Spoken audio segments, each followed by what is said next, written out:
Hey, grace and peace, everybody. We're back. Happy New Year to you all. If I haven't seen you already, grace and peace to you all. Now, you saw the thumbnail, you saw the title. You know what we're going to be doing. We're going to be looking at Andrew Colvett and Mike McCoy's interview with Isabel Brown from the Daily Wire during AMFEST. It was interesting. I thought it brought a little bit of light, a little bit of shading and coloring, if you will, to what has been going on, and answering some questions about where's TPUSA going in the future and how are they going to be moving. So it does answer a little bit of those questions as well. Now, I'm not going to be doing this by myself. I have our wonderful co-host, Eidye, in the building. How are you, friend? Good. How are you? Quite well, thank you. Hi, everyone. Happy New Year. How's your New Year starting out? It's good. I've gotten rid of the sickness. Hallelujah. Praise Jehovah. And just working on my room and having a good time. And eating. I don't know. How about you? No complaints. Trying to parent and just keep the lid on it. Trying to start 2026 how we ended 25. Really strong. Yes. So starting it out strong. Oh, Well, thank you for coming on tonight. thank you for having me. Are you kidding me? Really? Not a problem. All right. So what we're going to do, we have Andrew Colvett. We have Mike McCoy. They're being interviewed by Isabel Brown. It would seem like a really good back and forth. And I'm sorry. It seemed like a really good back and forth. I would love to hear what your thoughts are on that. So thank you so much for popping in. I appreciate everybody who's jumped into the best live chat on the internet. We already got Jay Witt. This is Pastor John. I'm praying for you and this channel. God bless you. Well, thank you, Pastor John. I appreciate you, sir. Thank you very much. We greatly covet your prayers. Thank you, friend. All right, let's get at it. So with no further ado, here we go. You're gonna go on your Eras tour? Sure, yeah, we love. We are joined here on the floor of AMFEST 2025 in Phoenix, Arizona, with my friend Andrew Colvett, the producer of The Charlie Kirk Show. Andrew, it's amazing to see you. It's amazing to see you. Honestly, we've known each other a long time. I know. You've seen me go through a lot of eras. The eras of Isabel. You're gonna go on your Eras tour? Sure, yeah, we love that. Although now we don't necessarily need to. The Eras tour is all about Charlie, and that's what I'm being reminded of everywhere we go in this convention center, seeing so many incredible photos of him, of his family, and unpacking all of his eras of legacy through Turning Point USA. He had a bunch of eras. He did. The many looks of Charlie, the many hairdos of Charlie. Somebody asked me yesterday about Charlie in the early years when I first met him for a project we were filming, and all I could think about was ill-fitting suits and New Balance white dad sneakers before the dad sneakers were cool. It was like way before those. This was distinctly when they were not cool, actually. And that's, I mean, I've gotten asked a lot of questions, and so it was a 14-year-old girl. I think her name is, her show is like American Honey. So a little shout out to her. It was great because, she asked me, she's like, what did you like most about Charlie? And I was like, that's an amazing question. And actually, and you could relate to, I think, a lot of these things, the ill-fitting suits. I love that. He did not care about visuals, about himself at least. He cared about aesthetics for events and other things and videos, but for himself, it was just such an afterthought. Like, I guess I have to put a suit on, so we'll just take it off the rack. The number of times I saw him do a Fox News hit at our office when we had one tiny little podcast news studio in the office. That was big moves, though. It was huge moves when we built that out. And in the era of COVID, especially when everything was Zoom and everything was Skype, he would come into the office wearing basically like slippers or sneakers, basketball shorts, and then on top was a whole suit look. Yep, and he always had All right. I just wanted, so if anybody's just jumping in, we wanted to just kind of hear from Andrew Colvett a little bit about life post Charlie Kirk. Of course, now we're talking about some memories with Charlie Kirk, of course. And then we got Mike McCoy is going to be coming on next. And I just thought this would be good to give you a little bit of complexity, a little bit of the shading or coloring, if you will, of the people that work at TPUSA. So when we're talking about these people, these are the people you're talking about. I still think Andrew Colvett needs to stop talking to really does. certain people, but I digress. You want to add anything to that, Eidye? Maybe this will change my mind about him. I don't know. I'm suspicious that he might be the mole that's feeding the information to Candy over there in Candyland. I'm suspicious of that other gentleman as well, but we're talking about Andrew right now. So maybe this will change my tune because I'm looking at him. I'm squinting. I'm looking at him. I totally feel you. I totally feel you. Shout out to everybody who's in the best live chat on the internet. Let's go. Long socks, so he would walk around the office with shorts and long socks, and he would be like, well, they're good for circulation. I'm a tall guy, I need help with circulation. And so they were always like really tight socks all the way up to the knees. And it's those moments with Charlie that a lot of people know Charlie from his social media videos and the debate clips and the Charlie Kirk show, his speeches. But for me, and I think for you too, and you can relate to this, it was those moments, running in between one thing and the next, or the car rides or the plane trips, and he was just such a great guy. What I loved about traveling with Charlie was he was such an impatient guy, like legitimately one of the most impatient people. So if you were running 2 minutes late, he was already, you could feel it, the energy on him, because I think in some ways God put this little timer in the back of his head, and he just knew that he had to make the most of his time, but when you would travel with him, he was stuck, and you would get this side of Charlie where you would realize how funny he was. He was legitimately one of the funniest guys. He made me like belly laugh more than anybody else in the last 8 years when I worked with Charlie. And he was so generous, and he was so kind and loyal. He would never speak ill of you, even in private. And even if he had something funny to say about somebody, or maybe he was tempted to say something unnice, he would just go, he would give you that look. Wash my hands of it immediately. Yeah. He was just a genuinely wonderful guy. Yeah. And I find it striking that over the course of 8 years, I didn't get more annoyed with him and be like, man, I'm burned out, I need a change. It was like, I am more impressed with how he's grown, how mature he's become, being a family man and a father and a husband, how that changed him and added to his just the depth of his character. Yeah. Okay, so 8 years. Charlie Kirk was what, 33? Yes. Well, 31, right? 31, about to turn 32. That's what I think. Right. So that means he met him when he was like 22. Mm-hmm. A long time. Yeah, that's a long time ago. Grew up. 23. All right. Mm-hmm. And so he started, okay. I'm just trying to get a gauge on the ages. And I don't know. I got to look up how old Andrew Colvett is. 31 going on 32, right? And so knowing him for 8 years, that's a long time in that block of time. Okay. All right.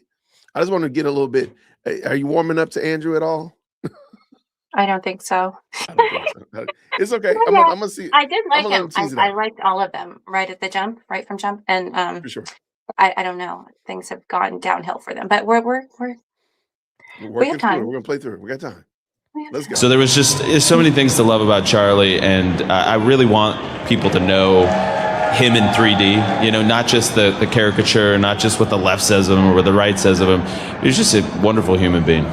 On that note, we talked about this with Mikey a little bit last night, but we're struggling to find the balance between celebrating and honoring and realizing the whole of the legacy that Charlie has left behind. He was this intellectual giant. He was the face that we see on TikTok to millions of followers. He was the podcast and radio host, but he also was a real person. And in many ways, you, more than anyone, watched Charlie grow up over the last several years.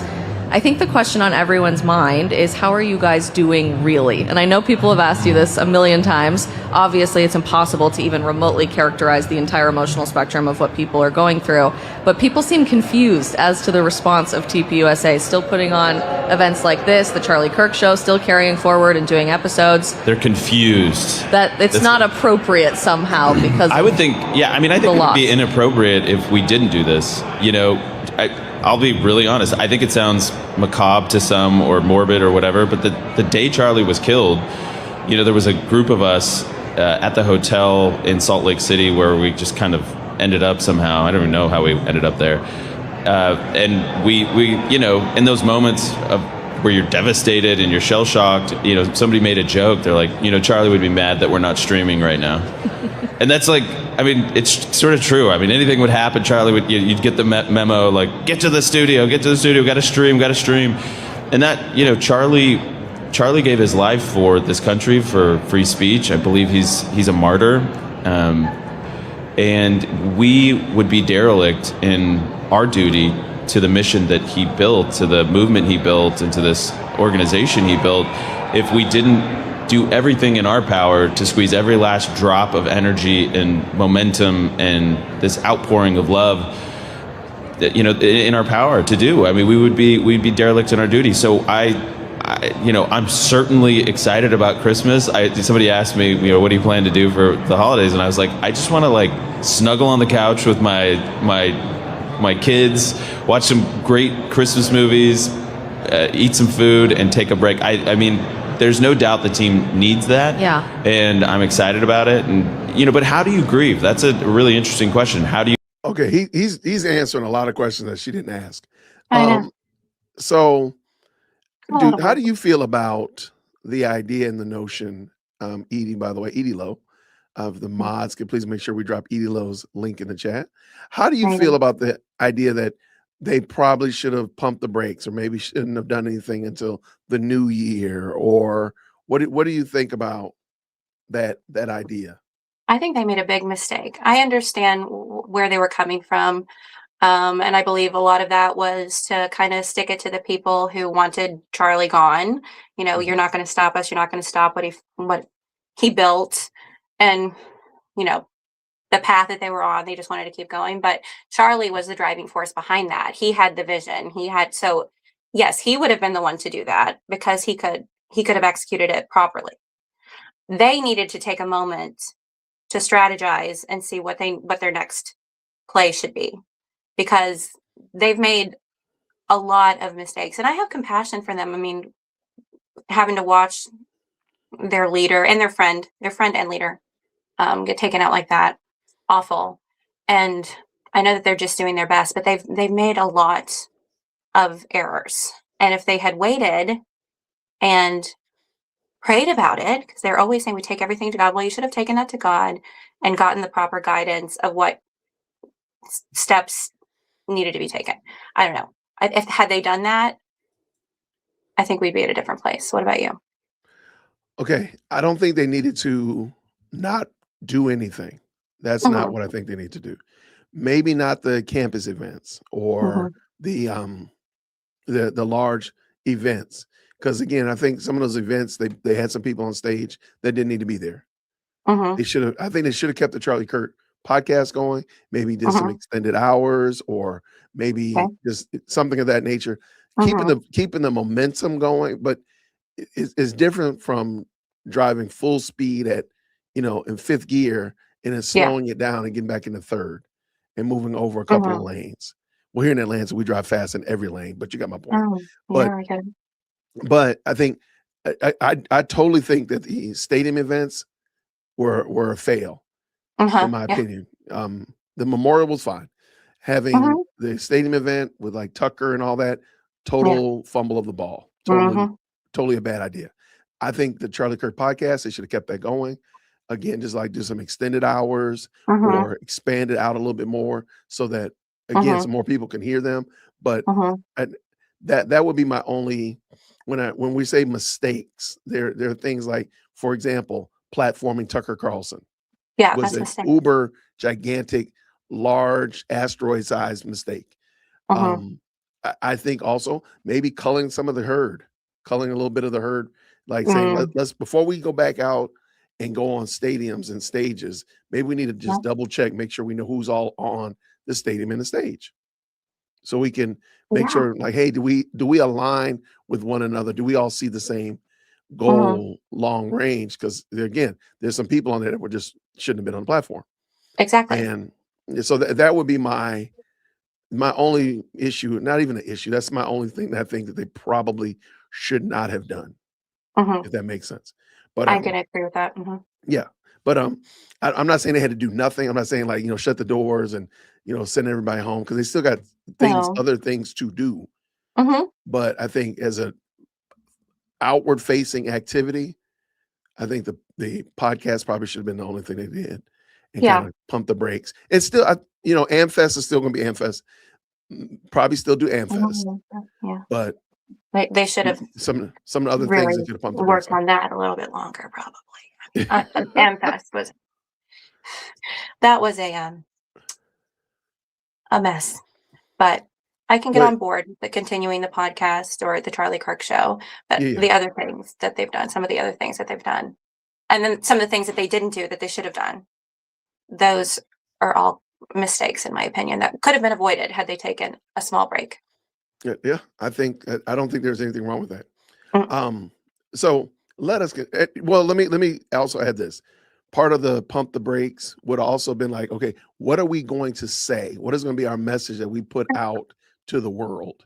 That would have been my other thing, another mistake, because I think everybody was kind of like assuming the best of the questions that are being asked of the world, Mhm, and I think that was a mhm, flaw. That was a big, huge mhm, mistake. You're mhm. just assuming the best of your adversary, who has literally put a target on you and TPUSA and the vision legacy of Charlie Kirk.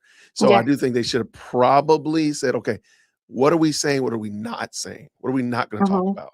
Well, what if they press on me about this? Then we're not going to do this, and so forth. Yes.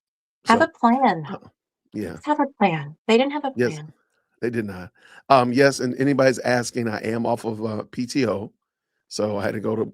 I did have to go to work today, so it is what it is. So my New Year's started out pretty early. I had to get going.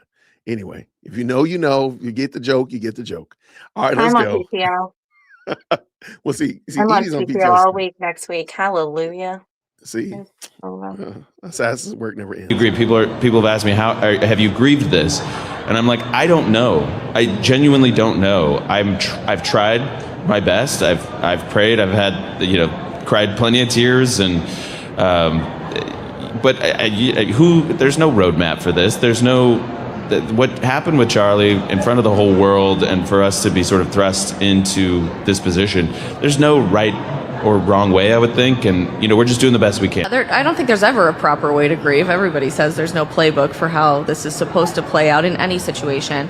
And when I've been asked about this the last couple of months, it's kind of dawned on me that it would have been one thing if Charlie had tragically died in a car accident or a plane crash. That would have been truly tragic. We all would have been devastated. But there's a level of surrealness about how this has all unfolded the last 3 months that, of course, is going to take time to set in for everyone. You mentioned it happening in front of the world, and I want to ask you, if I can, about the trial that is upcoming in 2026. We've just learned a couple of days ago that cameras will be allowed in the courtroom for the trial of Tyler Robinson, which I know you and Jack Posobiec and many other people associated with the organization have really been pushing for, given Charlie didn't have a say in the fact that his assassination was public. So, of course, the trial should be public as well. Do we know anything else about what to expect in those first few weeks and months of this trial? Well, so the way that I understand it is, we're still out a ways. We're not going to have what's called the evidentiary hearing or the probable cause hearing until May. Mm-hmm. And so that's really the first time that we're going to be presented with evidence that you haven't seen, that has already been explained in the charging document. And so the charging document is pretty detailed. I recommend everybody read that. And Oh, and just in case you didn't know, I do have a link called the Candy Files. I'm gonna drop it in the chat right now. I have the charging document if you want to go back and read that, or anything related to the Tyler Robinson case, as well as any case against Candace Owens. So it is in here. The charging document is there for you to check out as well. How many cases are there? There's, I mean, we got Candy versus USA Today, Candy versus, of course, the Macrones. Oh my word. Girl is busy. Yeah, there's a couple other little tidbits in there. There's another, of course, the dismissal. I'll have all that kind of stuff like that. Okay. There we go. Let's keep this dance going. Let's roll. May, then they're going to reveal their probable cause. So why we are now able to take this to a full jury trial. So they have to lay that out in front of the judge, and they will reveal new evidence that they have. I'm told there's mountains of new evidence in addition to the charging document. So, I hope that the transparency of the trial is really good for the internet, really good for educating people in the civic process and in a judge and jury process. It occurs to me that a lot of people chiming in that want things done a certain way, don't understand the way the judicial system works, Totally. the criminal justice system works. Yeah. And so it's going to be an opportunity for people to relearn that, a whole new generation to relearn that, because obviously Charlie meant a ton to Gen Z, high schoolers, Gen Alpha even, and so they need to see this play out and see how it actually works. And I think there's going to be, I think if you have an open mind, you're going to see that this case is pretty open and shut. I think that's been surprising to people because there's this expectation in our instant gratification culture where you're expecting an answer in 5 minutes. Yeah. And especially when you can have, your favorite pharmaceuticals delivered to your door in an hour from Amazon, the idea of waiting months and months and months. The criminal justice system does not work at the speed of TikTok. No. That is certainly true. And that chasm on a timing basis is really playing out. I mean, we were hoping it was going to happen in March. We were like, and then we were here in March, April, and then it went all the way to May, and I was just like, come on, But it is what it is, and this judge I think is doing everything he can to make sure that there's nothing that he could sort of give the defense a foothold for trying to appeal something or reversible error as they call it. I'm learning all of this stuff too, so it's really fascinating getting sort of one foot in, being personally invested in the trial because this is our friend and we want justice to happen, but also watching the Okay, I just want to give it a second to breathe. Yeah, I mean, if we want this to go fast, then I think we need to go ahead and just give it up. This is, I mean, literally, they're not going to have the evidentiary hearing until May. No. This is January 2nd. So we're talking 5 months just to get to the point of whether or not we can have a real trial. We haven't gotten to voir dire. We haven't gotten to the jury selection, any opening statements, anything like that. This thing is going to go on until 2027 easily. Oh, yeah. I hate it. By the way, apparently the link wasn't working correctly. I did drop another one right here, so please let me know if that opens up for you. So I think this is good. It is going to be a test of our resolve because, again, it doesn't move like I told Nick and I've told other attorneys that, law and order kind of messed a lot of people up because you get this idea that everything's going to be solved in 47 minutes. No, that's not going to happen. It's not move like that at all. So, yeah, so we're definitely going to make sure that we follow along. I'll probably be streaming it. So stay tuned for that. But anyway, let's keep it going. 30,000-foot societal reaction to all of this. It reminds me a lot of the Derek Chauvin trial that everyone had their eyes glued to the last several years. The Idaho student murders the last few years people have been really invested in. And there's almost a temptation to treat this as like a Criminal Minds episode or a true crime podcast, people sensationalizing things, making really wild claims on social media. If you could share a message for people on why they should trust the process and how this investigative process works, what would you say? Yeah, I mean, there's a couple things. I would say there's been a lot of focus on the FBI. Well, this case is not being run by the FBI. It's actually being run at the state and local level. So there's one thing, right? And I've been told that that's actually a good thing. It'll speed up the process. It's in a lot of ways it's beneficial for getting justice. And I would also say you don't have to trust the process. Actually, I have questions. Yeah. One of the frustrations is that for me personally is, I want to know if there was a conspiracy. I want to know if there were people that knew about this beforehand. I want to know if there was foreign funding. I want to know who radicalized this kid, if anybody. If it was, there certainly is indication that people knew about it in advance. I want to know all those things. And so I'd say, trust but verify, I guess, or don't trust at all, but, follow the facts, follow what, you can see with your own two eyes and put together with your own common sense and go where it may. But, there's a lot of actually, I think, really understandable potential conspiracies that you could look into, and I want to look into this. So I have questions. I'm not trusting everything, but follow the facts, don't sensationalize them, let them be what they are. Zooming in a different direction on Charlie's legacy a bit, I am blown away at everything we're seeing here at AMFEST this year, especially having been at conferences way back in 2017 when there was a handful of students in the room. Holiday Inn and things like that. Yeah. I actually looked through my camera roll the last few months because it's been really fun thinking about those first conferences. And at the very first event I ever attended for TPUSA, it was YWLS in Dallas in 2017. It was in the hotel attached to the airport. What is that? Is that the, I know exactly which hotel that is. It might be a Hyatt. I think it's a Hyatt, if I'm remembering correctly. And there was maybe 500 to 1,000 students there, maybe. And one of the nights we did a PJ party, and I have a picture of me and Charlie with pajamas on next to Did each Charlie other. wear the PJs? Charlie wore the PJs. It was amazing. It was so girly and fun. But it's amazing to see it turn into this, right? I've been told there's 30,000 people here. At 31,000. 31,000, 80% of whom are first-time attendees at any TPUSA event.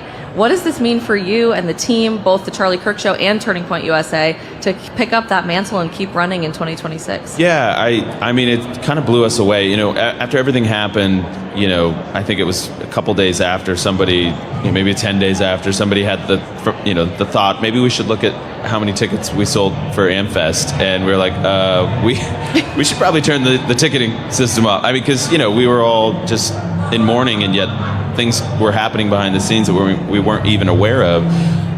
But yeah, to see it turn into this, you know, candidly, we were already trying to find a new venue for this event because we wanted, I mean, just being candid, we could have sold twice as many tickets. And we wanted everybody who wanted to be here for this to be able to come. But unfortunately, we had to turn off the ticketing. But it's just a testament to what Charlie meant to so many and how he changed so many lives, so many hearts. He, you know, I've said so many things about Charlie, it's hard to remember all the things, but some of the things that stand out is that, you know, he's a modern day founding father. He was a modern day prophet. He's an American martyr, a Christian martyr, and he was the very best of this country, all in one package. And that's the really amazing part about his life. And, you know, so many people here now see it, and people went back through the catalogs of all the things he said and how he always integrated his faith into everything. So you get this political, but it's also, there's a lot of faith elements, and you know how much he talked about character and doing the right thing, and it's just he was truly a light in the darkness, and he shone so brightly, and I'm so glad that so many people now realize that. And so when I see all of this around here, it's just, I hope that we take it and we seize it. I hope that we take the message, the lessons that he left us with, and that we seize this moment. And, you know, a lot of people are worried about the infighting or the squabbling. And, you know, I don't worry about that stuff at all, actually, because I think Charlie never did. We're conservatives. We're a rowdy bunch. We like to mix it up. We have strong opinions. We're not hive-minded collectivists. We're gonna have differences of opinion on a lot of different topics. And sometimes we need to fight those out. Sometimes family business needs to be addressed. And, you know, maybe Charlie delayed some of that. Okay, I gotta stop. I know. Stop. Thank you. I know what he made. Did you hear what he said? Well, tell me what you. There was what you got. said a whole bunch. I don't Yeah, know. you did. Well, say what you were going to say, and then I will formulate my words. I'm sorry. I think he said that family business sometimes has to be fleshed out. It was literally like the last couple points that he just made right there. I think that's that's part of the problem, in my opinion. Why do you assume that somebody, like, you're giving the benefit of the doubt to someone who doesn't deserve the benefit of the doubt? And it's not just a family squabble. It's not just intramural, you know, sibling rivalry. We're talking about somebody who is saying some pretty. This is not mom, dad. No, that's what I'm saying. Eidye took an extra cookie after dinner. We're talking about somebody who's saying that you deleted somebody or you're in on the deletion of somebody. That's a whole different game. And I think that I don't think you should give the benefit of the doubt. Go ahead. But then also but also they are they're minimizing the fact that the people that they had on stage are endorsing the Yahoo that's over here, accusing them of killing their boss or being involved in the deletion of their boss. They're still like supporting the ones who are saying it's okay for Candace to be acting a fool. I heard him say that during the Charlie Kirk show, like I think it was a day after AMFEST, with that other the one who invited Candace, what is his name? Blake Neff. And they were talking about family business, duking it out. It's just like being at a family dinner. No, don't minimize what is happening here. Don't minimize what is happening here. You're talking about people who their mission is to destroy your organization. Correct. I don't like it. Yeah, I agree. And I don't think it's good to, you know, again, we're just sibling rivalry. No, that's not a good. No. That's not an angle I think we need to take. But let us continue. Let us go. By the sheer force of his personality and his influence. But it was going to happen eventually. Yeah, of course. These fissures were behind the scenes for a long time. And so let's have it out. Let's have the argument. Hopefully we can make it about ideas and not about personalities. Sometimes those in our modern day and age, those are mixed. Yeah. But I'm not. I mean, honestly, what a great place to have those. Imagine the other options that are at our disposal. Like to do it at AMFEST, to do it with the type of people and the quality of people we have here. This is the right place to do it. And I'd rather be doing it in December of an off year than, August or September of an election year. Amen to that. Yeah. You called Charlie something interesting there, a founding father, a modern founding father. I don't know if you know this, but the average length of an empire, Charlie always used to repeatedly tell me into my head, is 250 years. And he always believed that we were going to somewhat come to a reckoning as a country on our 250th anniversary, which we're headed into in just a few days. There's, in a way, a really interesting dichotomy between what's happening now and what happened in 1776. You're watching the founding fathers then have vehement disagreements to the point of literal duels and taking each other's lives over these We were things. joking about that. I was like, we just need to go back to like Aaron Burr and Hamilton and rap battle it Let's out just- maybe yeah, in rap- 2026. But the founding fathers disagreed on all kinds of stuff, and yet they shared a common vision for what this country and what this society would mean for the world in the midst of what many people are calling the Civil War or the infighting or whatever. Do you think this paves a path to us really bringing the best ideas to the top and creating a new ethos of what it means to be a conservative? I mean, listen, we've had battles about foreign policy, about bombing foreign lands, and those have made the movement better and stronger. Honestly, we end at a better consensus. There's no timeline on how long that's going to take. So yeah, this could take a while to kind of come to that new consensus, that new coalition building consensus. But again, I think you have to just embrace that. Also, if you have a dynamic, charismatic leader, maybe it could be J.D. Vance, but you're going to build a new coalition around whoever the leader of the movement is going to be anyways. And so we're just working it out. We're hashing it out. Everybody, I mean, we've gone through 10 years of President Trump. That was a very contentious time. Mm-hmm. He did a hostile takeover of a dead and dying GOP, brought in new elements, and we're going to see this renewal, this sifting.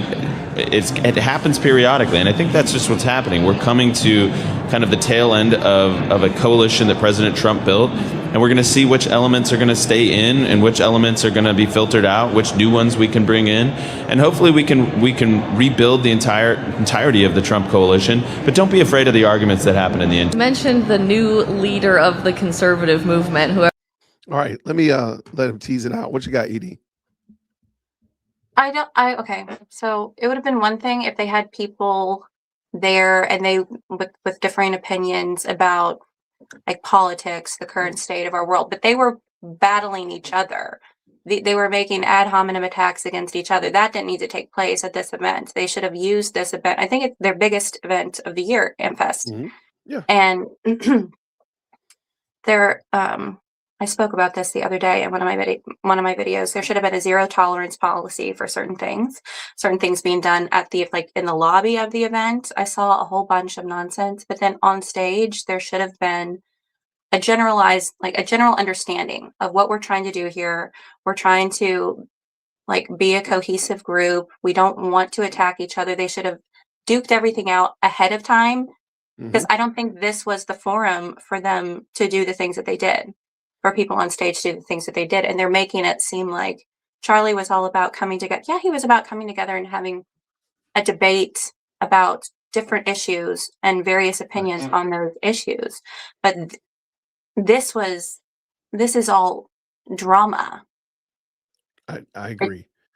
It's like, you see what I'm saying? I probably didn't say that right. But No, I can rock with that. Go ahead.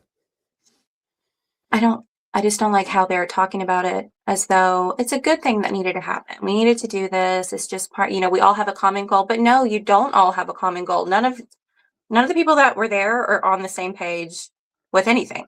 This wasn't a conservative event, to support a common goal. That's fair. I I think definitely there need to be some internal TPUSA policy evaluations, kind of like everybody bring your employee manual down, to Mhm. the break room and let's open up to page 8. Let's start over here and let's start redacting or adding to and clearing that up. I do think that needed to happen before, but that's part of what I mean by culling the herd. Like they needed Mhm. to kind of clear out some of the people. Okay, sure, Charlie rocked with these people, but like right here, like here's a perfect example. I Mhm. don't know if we need to have this person on stage. Not Mhm. saying that he's not saying he's not conservative, not saying that he's not a good person. Why does he get a pass to be on stage? Why? Does he truly support our viewpoints or Mhm. what we believe that TPUSA should be moving toward? And if not, then that's okay. Then he can still be a supporter. He just doesn't need to be on stage. And And also, when Charlie was here, we didn't see a lot of these people's true colors until after Charlie was gone. 1000%.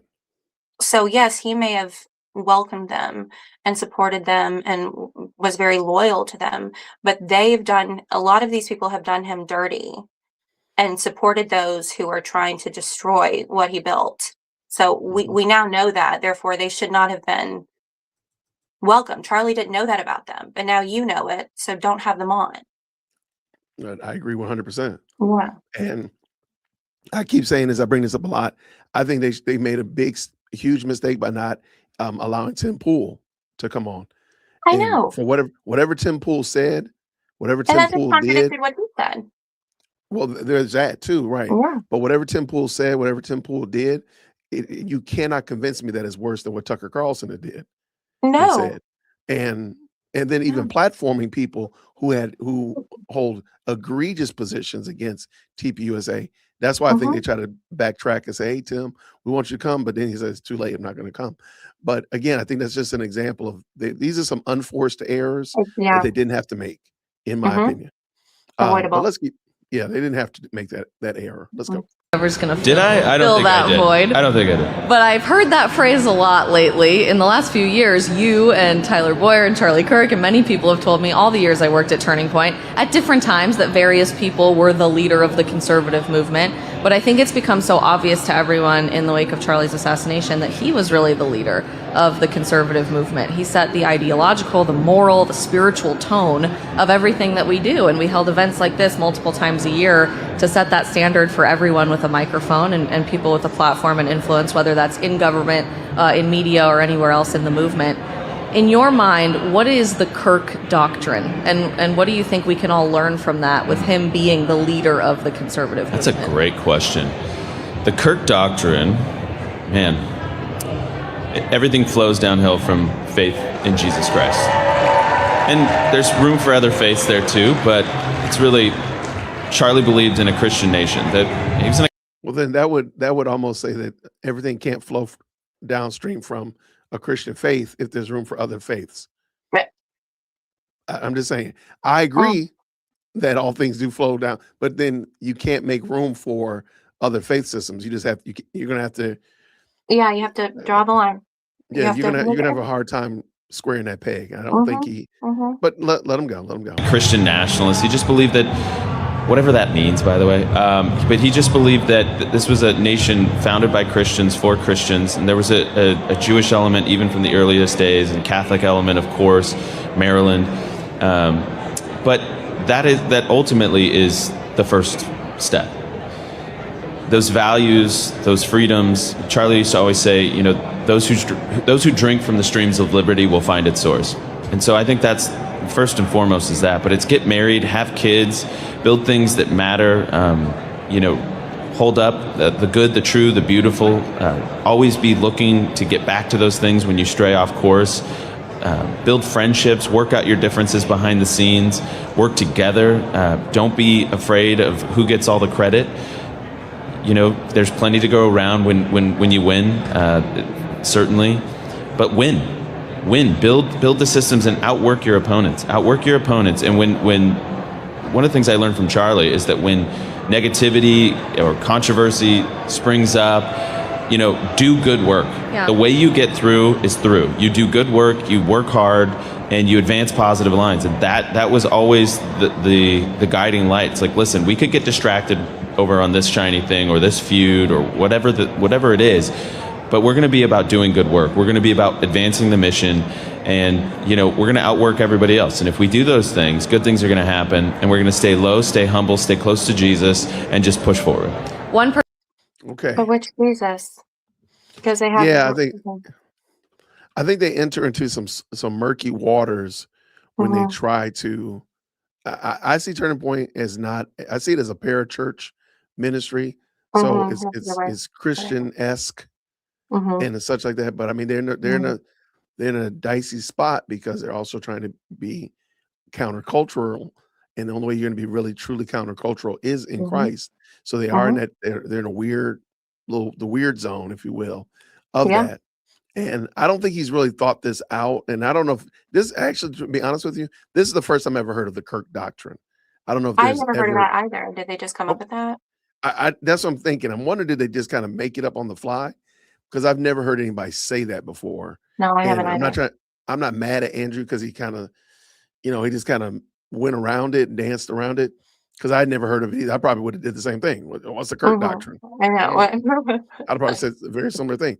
But I do think this need to be fleshed out. And I've said this before, that I think they probably need to have like a little, not saying that everybody has to line up 100% on doctrine, but a lot of this you can't move this thing forward if you have some people who truly believe something counter to what, like, for example, like, again, getting married and having children. Well, that presupposes that you're talking about a man and a woman. So it's going to be really weird if you got somebody who, I believe in marriage, but you can marry whoever you want and whatever you want. That's going to be a problem. So there might need to be some real true assessment of, like, maybe the 5 points of TPUSA or the eight key foundational points of the Charlie doctrine. I'm just throwing those out there. But again, I don't know if they've actually thought that out. I'd never heard that before until today. So never heard it in my life. All right, let's keep it going. Person in particular has been tasked with doing that more than anyone, and that's the new CEO of Turning Point USA, Charlie's beautiful wife, Erica. Many people speculating on everything that they think they know about Erica Kirk, but you spend a lot of time with her day in and day out. What does the world need to know about who she is and how she's going to lead this company?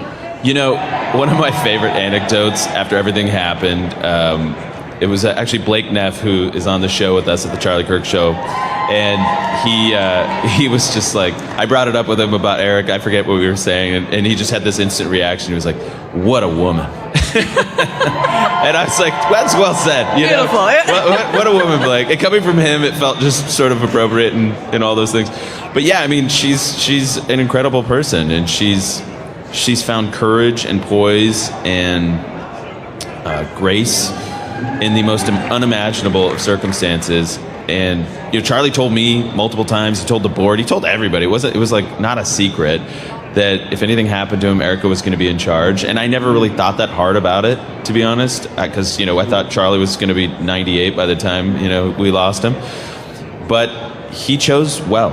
He chose very well, and she's very strong. She's very strong, and she is got a really incredible faith that is rock solid. She listens to the Lord, and it's almost kind of like this new era is almost a little bit like Deborah and Barak, where she's like under the palm, like praying, and God is talking to her and giving her wisdom, and she's sort of dispatching her lieutenants out in the field to wage war. And I think that's a fun image. But man, I will tell you that she is. We used to always joke that she was more conservative than Charlie, and there's that one clip that ended up going viral. And man, we used to joke. I remember this one trip that we took from Iowa City to Chicago. We had a campus stop, and it was Erica, me, and Charlie. And we got a rental car, and we drove all the way up to Chicago because that's where Charlie was from. And we were debating immigration. This was back in Charlie's open border phase, as I called it. He was never. I'm exaggerating, of course, but his beliefs evolved, of course, everyone. Charlie came from Chicago, where there was, I think they had net population loss, and he went to a pretty diverse high school, and it was always fine. And it was pre woke era though, so it was a little different. And so he was like, no, look at all this farmland, all this corn, these cornfields. Like, we could have more people. Like, we could get some productivity out of this. And Eric and I were like, no, close the border, immigration moratorium, we're done. You know, like we had this great like argument for like 3 hours in the car. And I remember getting out of the car going like, looking at Erica and like doing a fist bump and being like, we got this. And then slowly but surely over the years, Charlie came around to our line of thinking. But, you know, Erica's she's never struggled with those types of dilemmas or questions. She's solid as a rock, conservative. And I think, you know, listen, she's the perfect choice. Charlie knew this. We know it. And I couldn't say enough good things. Amen. She's All right. Okay. How do you feel about Erica running TPUSA? I'm still on the fence about it. I think Erica's like a fabulous woman. She's demonstrated remarkable strength and so beautiful and well spoken. I think for a time, if she wants to fill that position, she should, you know, until she gets, I don't know. I'm really back and forth about it. Like, I don't know if she would have chosen that for herself. And if it's not your passion, I don't know that you could do it justice. Mm-hmm. And from everything I, you know, knew of them before this all happened, she wanted to be a homemaker with her children. I don't see her as wanting to be out in the forefront dealing with this day in and day out. So I don't know. I'm really, yeah. No, I totally get it. And I do believe that Charlie Kirk probably was saying it intentionally and he meant it, but he never thought that he would actually have to implement it. And so that's what I'm getting. So that being the case, I'm glad she's there because I think she probably has a better thumb on the pulse of what Charlie Kirk is saying or wanted than anybody else. Even though you got Andrew and these guys, I think she probably knows more than them. So that I can rock with. I'm just, I am a little concerned, but I hopefully we'll see good things come as the movement continues and so on and so forth. Yes. So, right. okay. Well, it's a waiting game, I guess. Yeah, I don't have any problem with her running the ship. Again, because this is what Charlie wanted. So it's not like it was an election or she just came in there, usurped it or anything of that nature. That is what Charlie wanted. So I'm with it. I just don't know if Charlie really meant it. Like, I don't think he ever thought that he was ever going to have to come in. It was ever going to actually have to be a thing. That's just my thought. And she could probably, she could still be in a position to have final say. Like, she would have final say in what goes on. But I think we're going to see her maybe have someone else step in and run things day to day. But I'm not surprised. Yeah, I wouldn't be surprised. And I mean, I don't think it would be bad if that happened, but No. yeah, I'm not mad about it at all. So I think we are in agreement. Okay, let's keep it going. so beautiful, and I keep letting her know over the last few months, I totally see the Holy Spirit just radiating wisdom through her. It's a strength and a fortitude I've never seen from a human being, and I know she's going to inspire so many people. Last question, because I know you got to jet to a bunch of other things here at AMFEST. Charlie is so much. He's a symbol, he was a leader, he set the tone for everyone, but he was also your friend. So what are you going to miss the most about your friend Charlie? Well, you're going to try and get me, and I'm not going to get emotional here. I'm just going to miss the ideation, the creativity, I'm going to miss the plane flights because those were really, really fun.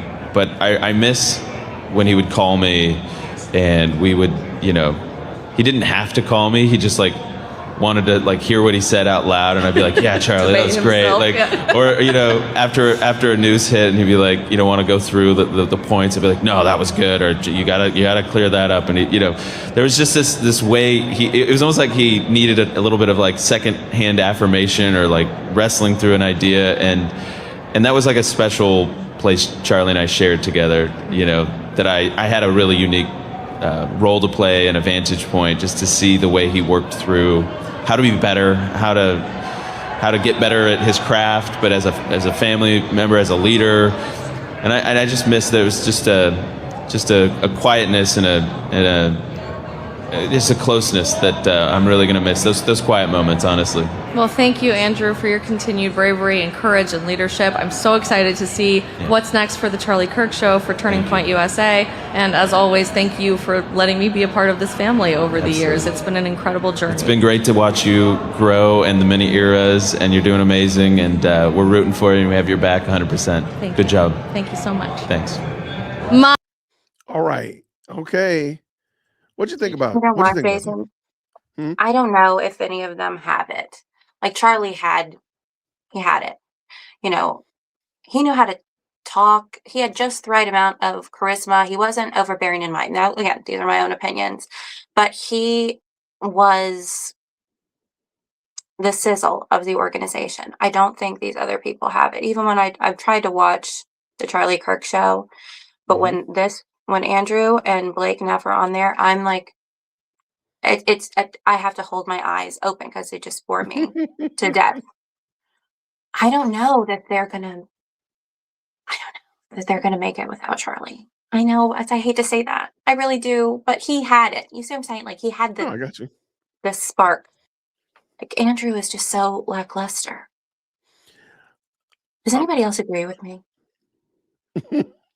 Does anyone? I, I'm going to help you out. I'm going to help you out. I think there's a level of one of the things I notice is that Andrew rarely tells stories about him and Charlie, like going out to have a beer or drink or eat wings. Mm-hmm. Um, and I somehow or another that part right there, I think would really cross the bridge for a lot of people. It seems very formulaic and extremely business minded. But do Mm-hmm. y'all ever just Mm-hmm. sit around and talk about your kids? Did y'all ever hang Yeah. out with your families? And sometimes I think that would help break the ice for Andrew Colvin, for me at least, to Mm. hear about, when me and my wife and Charlie and Erica got together to go throw axes a couple of Right. months ago. It was a lot of fun and whatever like that. And we had a problem with the babysitter because the babysitter wanted to give the kid peanut butter. I mean, stories like that I Yeah. think would help add some shading again, as I said before, to who Andrew is and Mm-hmm. make him seem a little less robotic. Because I think some of his Robotic is answers a good seem word. robotic to me. Yeah, And I can agreed. see why. I try to think about how somebody who's against him would interpret what he's saying. Because Mm-hmm. I rock with Andrew. I'm Mm-hmm. team Andrew, even though I think he talks too much to the opposition. But that's beside the point. But I Mm-hmm. can still team Andrew.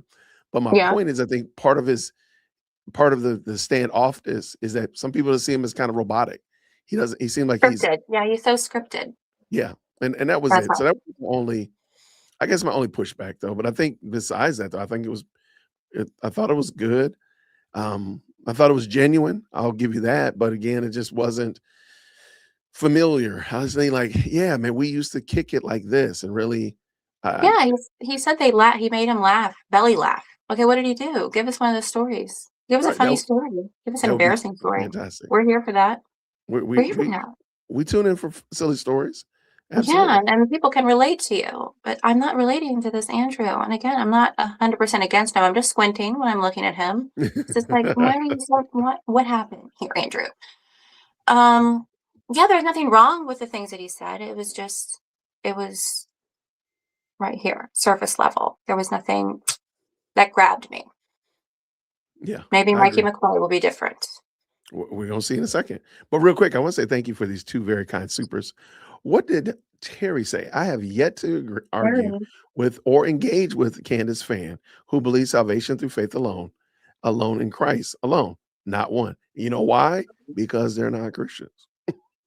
I mean, a lot of Candace's people are Muslims. A lot of them are completely unregenerate people. So they don't understand that, Terry. But I appreciate the five very kind. Thank you so much. And Mike comes around here. Edie's in the chat.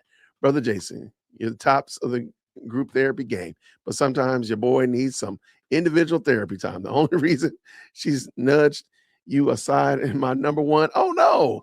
And she's gonna hook me up with one of those wolf hats. Yes, I was gonna wear it tonight. It has ears and paws. I'm glad you did not wear that.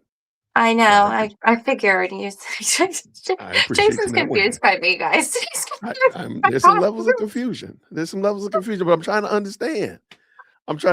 Y'all. All right, let's keep this going. Let me make sure I didn't miss anything. All right. Let's keep this game going. All right. So now this is the next day, and Isabel is interviewing Mike McCoy. My amazing friend, Mikey McCoy, joins us. She used the word amazing. Amazing. Only if you know, you know why that's funny. Here on the floor of AMFEST in Phoenix, Arizona. Mikey, talk to me about the environment. We are one full day into AMFEST now. What's going on here in Phoenix? I mean, this is super exciting. And for the first time ever, I mean, we broke record numbers. And I shared this earlier today. Charlie, back in 2022, cast a 3-year plan with the most ridiculous goals for every department. You probably saw this, by the way. As he always did. Vision 2025, as he always did. And all of us were like, these are unattainable. Why are you trying to get us to do these? But slowly but surely, under leadership pressure and this visionary that he was, he pushed us to achieve every single one of those goals. But there was one left. There's one goal left that he didn't even get to see before he was murdered and taken from us. And it said 25,000 people at AmericaFest. And you can ask, you could ask our events team, a year ago, they would say, there's no way we're getting 25,000. Well, I mean, I don't know if you saw last night and today, we broke that number. So what are our numbers? Give us a top line overview. We're over 30,000 people. Wow. Yeah, 80% of which, this is their first Turning Point event ever. Wow, I that know. is incredible. Majority young women. That is huge. I want to start with that before we get into the nitty gritty of telling stories about Charlie and talking about your impact on all of this too.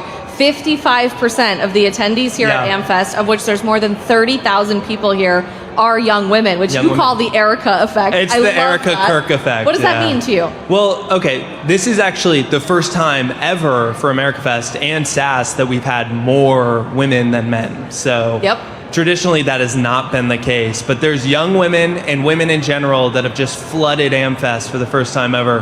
And I think that has to do with Erica, because Charlie reached young men at crazy numbers. I mean, you saw that in the exit polls in 2024. You saw MSNBC literally went to college campuses and said, why did you register to vote? Oh, because I went to a Charlie Kirk event. Why did you vote? Oh, I saw the Charlie Kirk TikTok video. I mean, he was the third biggest TikTok account in media. After years, by the way. I just want to vindicate myself here. Years of me begging Charlie to get on TikTok, and he refused. I know! He said, there's no way I'm ever going to do that. The second that he did, you guys hit like 7 million followers overnight. I know, and then he was like, wait a minute. We could really use this thing to win the election, and he did. I'm telling you. Yeah, you were ahead of the curve on that one. I was the radical, crazy Gen Z. You were the China plan. You were the TikTok China plan. But Charlie did. He completely transformed the culture of an entire generation of young men, and that's exactly what's needed now. And you see Erica. I mean, we went to a football game, Elizabeth and I. Okay, I'm gonna pull back for a second. I think that, maybe that is the draw. Maybe Erica is the draw, which is, I mean, again, the more people that are considering conservative values, conservative ideas, I think the better, and are wrestling with that, the better. So if that means if primarily for many, many years, there have been more men, and now they got more women, I think we got a great formula. Yeah, it's great. Conservative men, conservative women to share ideas and grow. So I'm perfectly fine with that. I got no problem at all. And I think Erica and her keynote speech, or her opening speech rather, talked about, all the different people groups and all that kind of stuff, all the different nations that were represented here at AMFEST this year. And it was great. So if it's because of Erica, hey, okay, so be it. I got no problem with that. Okay. You got anything you want to add? I mean, come on. He's got pizzazz. I like his big smile. He's drawing me Mike in. McCoy? Yeah. Yeah, I mean, he's got a big smile. He's good. Let's go. He's got good teeth. Yeah. You say he's got what? Good teeth.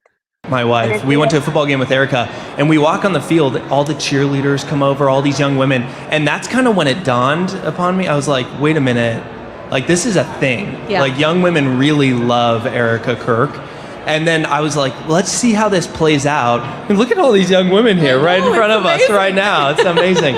And, but I mean, 55%. We're breaking numbers, but it's also growing. So for other events that we've already opened up registration for, the numbers are insane for young women getting involved.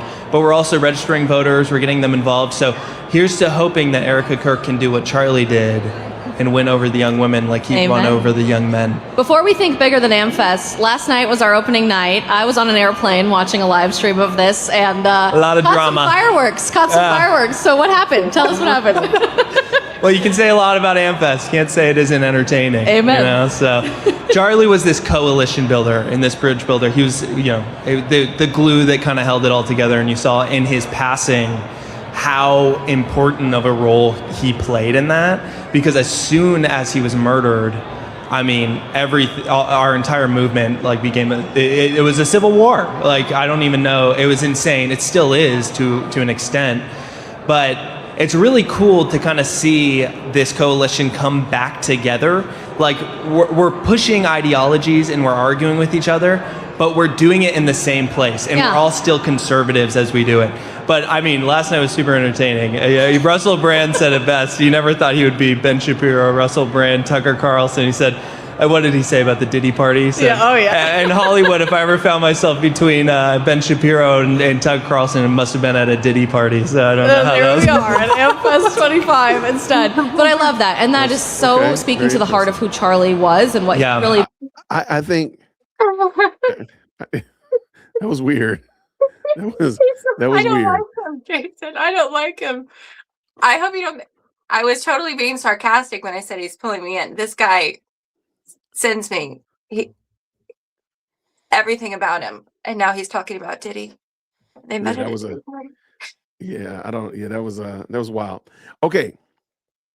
One of the things I think we have to be mindful of is I don't think we can just willy-nilly say that everybody's a conservative or that we have an internal squabbles. I mean, we can have, I think we need to be able to say, like, no, these are fights from outside. These are outside ideas that are trying to fight their way into TPUSA, and we're trying to fight them out because there are some thoughts, there are ideas that don't align with what we're trying to do here.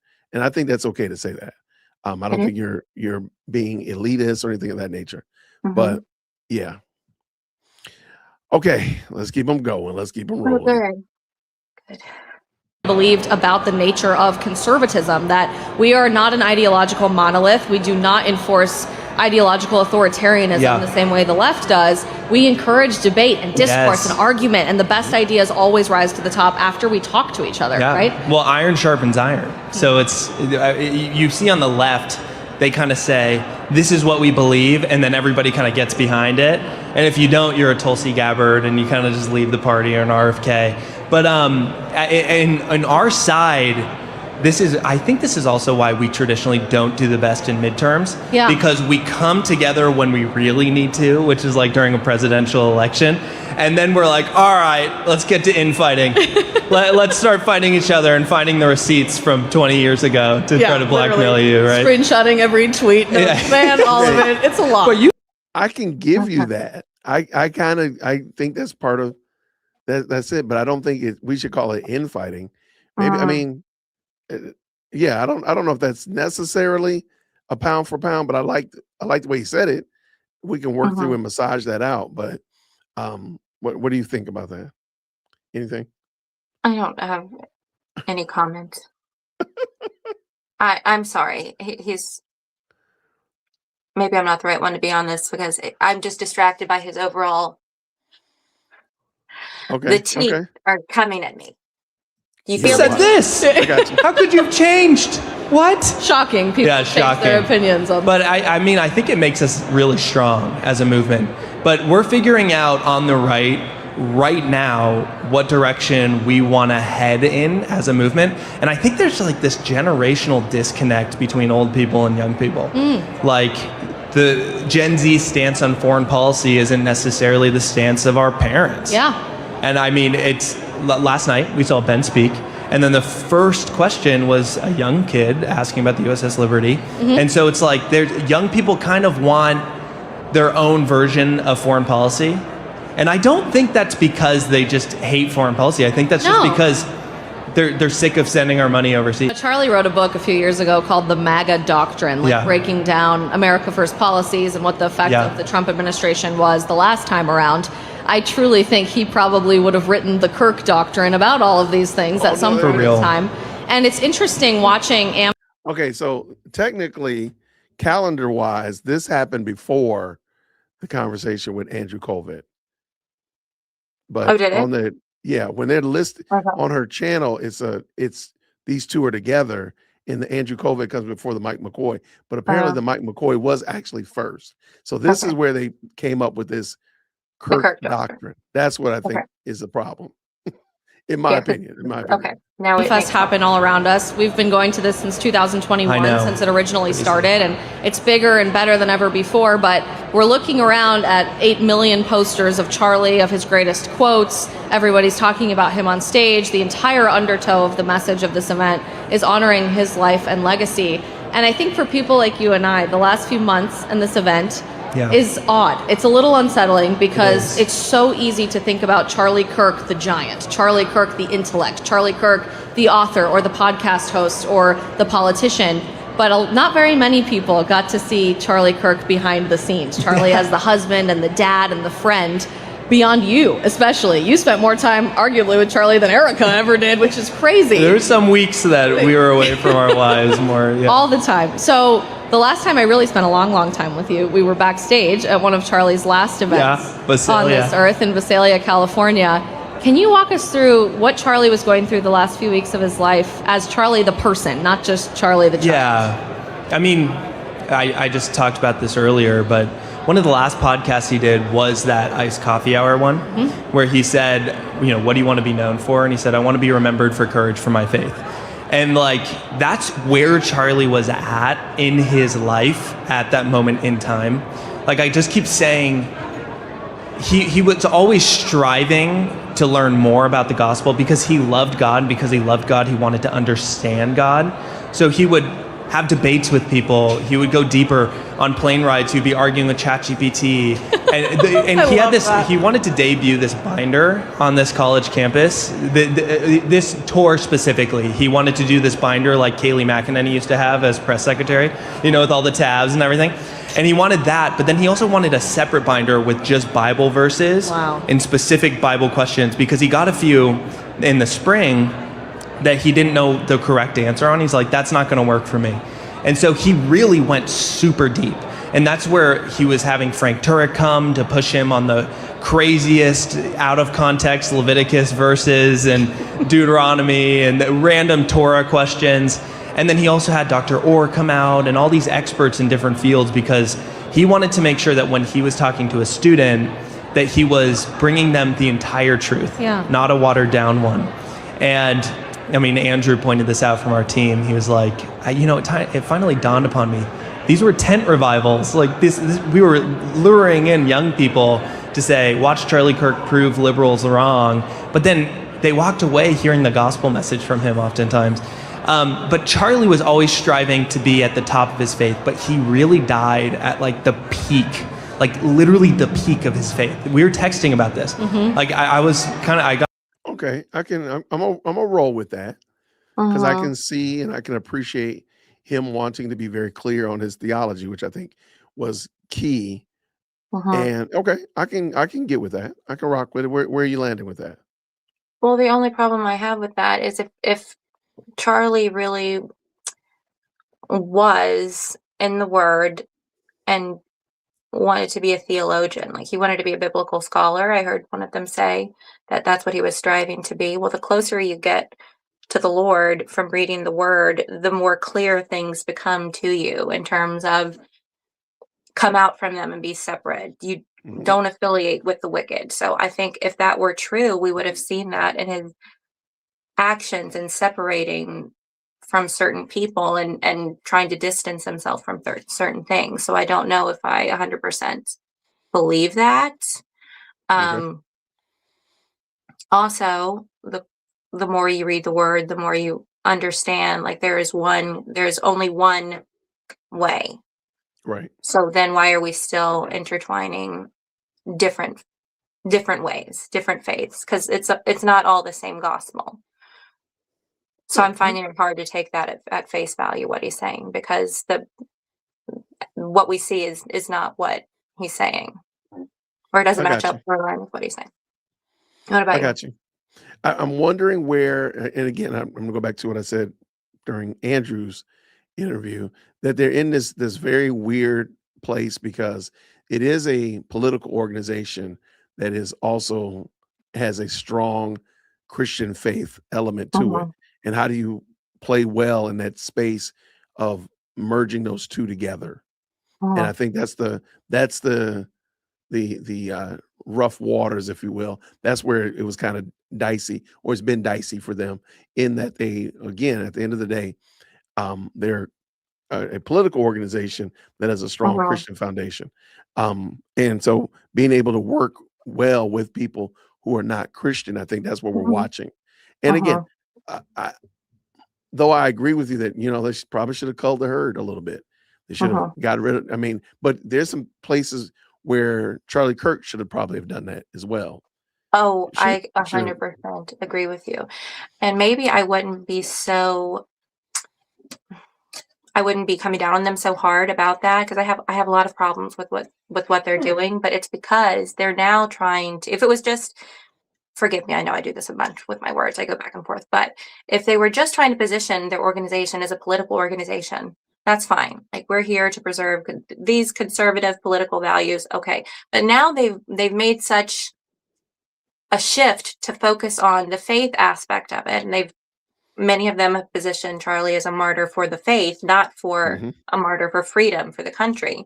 So that's where I have a problem, because you guys have a mixture of faiths. You're not all of the same faith. So people are going to come there. These could be baby Christians, people who are questioning the faith. And then you have different people on stage, like Glenn Beck, is Mormon, and Jack Posobiec is Catholic. And so what are you getting when you come there? That's my biggest problem with them. So if it was just, they were positioning themselves as just political, I wouldn't be as, what's the word I'm looking for here? I wouldn't be coming down on them so hard. What do you think about that? No, I agree. And I think it's just something, it's a weird interplay. I don't fully know how they would have exactly done it perfectly. Because there is, so I'm not saying that they're, and by no means are we saying that they're wrong or they're just the terriblest or the worst people ever. That's not what we're saying. We're just saying, like, hey, we're just looking at it. There is a hindsight 2020 element to this that we all have now. And we're just saying, like, hey, maybe they should have did something a little bit different or moved a different way than how they did. And that's all we're trying to say. By no means are we besmirching Charlie, saying Eric is not good or anything like that. So please don't hear what we're not saying, because we're not saying that. Thank you. Sorry. No, that's cool. I just want to make sure the chat understands. We're just looking at things and we're looking at things and it's given an observation. And again, everybody has an opinion about it. And we're by no means damning anybody or condemning anybody. We're not saying that they're worst things ever, anything like that. So that's all. No. Okay. Yeah. Let us keep this rolling. Got really emotional thinking about it. Like, he was literally at the peak of his faith. And the plane ride to Utah, I literally remember it. It was Blake and Dr. Turek and myself and Charlie. And on the flight, like, instead of going through, typical questions you might get from a lib or whatever, he just started talking about the gospel again. He's like, what if I get this question about slaves in Leviticus? Like, how do I reconcile that? How do I make sense of that? But he genuinely cared. And then in the car ride, as soon as he got to campus. And then when he got to campus, his first full question was talking about Christ and talking about the Bible. And it was a Mormon question. And he was going deep, though, on all these topics. And that was his first and last really full question that he got into.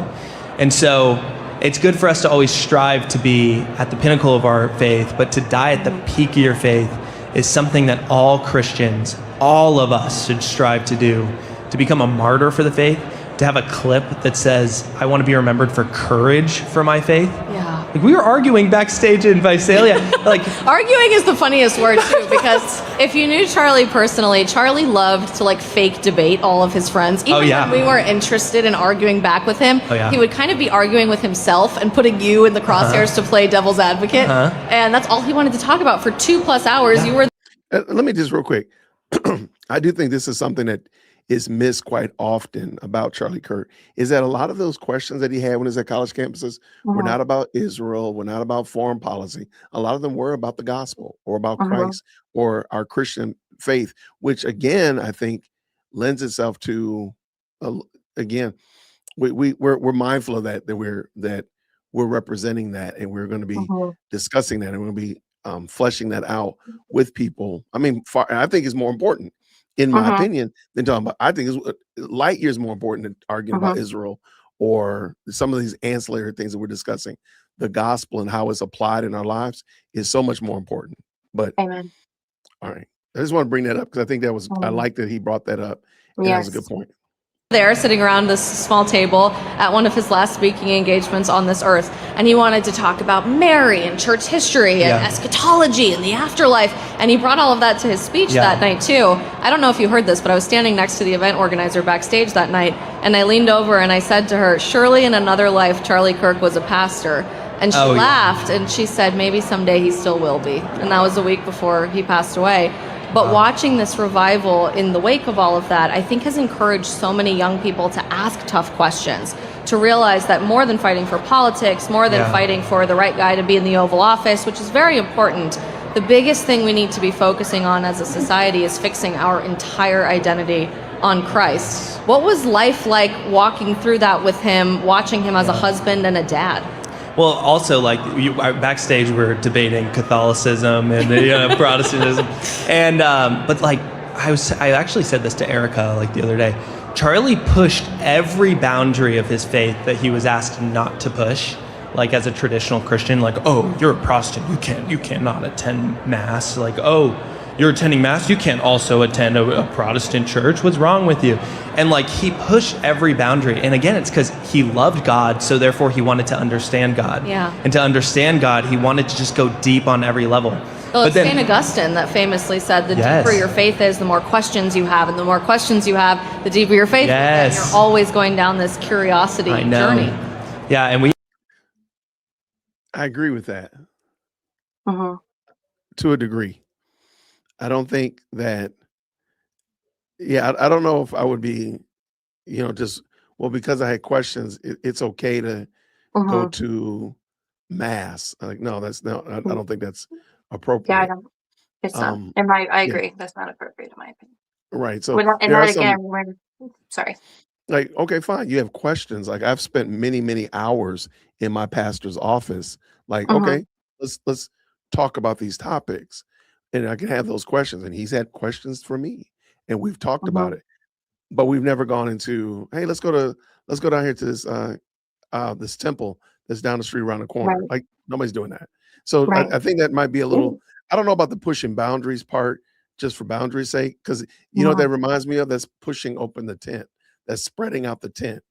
And I'm like, we probably need to bring in the tent. That probably is part of that, in my opinion, that might be part of the problem. But it's not the worst thing, but I don't know if I would have done that. That would have been my admonishment.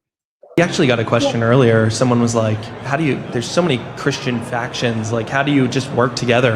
And like, Charlie was the best representation of that I could possibly think of. Thinking about the tribulation and like the end times, people would always say post-trib, pre-trib, what are you? He's like, I'm pan-trib, it'll just pan out in the end. Amen. Like, I'm just gonna keep working here on earth, and I want the Lord to find me. He literally used to say this. He would say, I want the Lord, when my time comes, to find me working in the purpose that he's called me to do. Wow. Like, he literally did that. Like, he did exactly what God called him to do. And it's so emotional because, like, we're both young. Charlie found us when we were young. Charlie saw in us things that we didn't even see in ourselves. Saw in all the students here things we didn't even see in ourselves. Like, even when he was on a campus arguing with a lib, like, half the time his mic was on the table. Like, he wasn't arguing. Yeah. Like, way back in the day, that he would probably like get a quicker. But as he got older, he like had this heart, this genuine heart for young people. And he would put the mic down, he would just listen. And if the crowd booed them, he'd say, guys, please give them the respect that sometimes the left doesn't always give us. Like, let's calm down, let them speak. Like, he cared about young people up until the point where, like, he literally died doing what he loved. Like, throwing out hats, like, taking pictures with young people, telling them about Jesus, telling them about how great their country really is. And it's like, the intro video last night encompassed that entirely. Like, it was him. It demand the welfare of the state that you are in. It's in what is that? Jeremiah 12. I can't think of it. But I mean, it's just like, he loved this country and he loved God and he wanted to see this country love God, but he specifically wanted to see young people. It's just beautiful. He literally died doing exactly what God called him to do. I haven't gotten a chance to ask you this yet in depth. We've had a lot of shallow, very surface level conversations because we've been running around very, very crazily the last few months, as all of us who knew Charlie have been. Tell me about that day. What was that like for you? You were standing right next to Charlie. Yeah.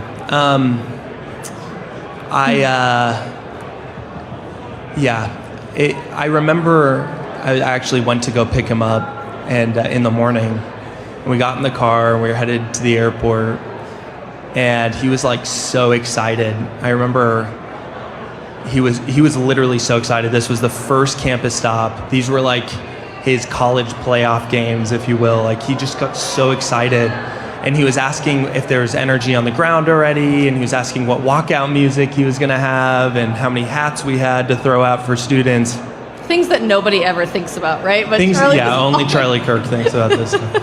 And then we flew there the entire time he was talking about the gospel and Christianity. We landed in Utah. We went to an event beforehand that he was doing for his cousin, and that was the last full interview that he did with somebody.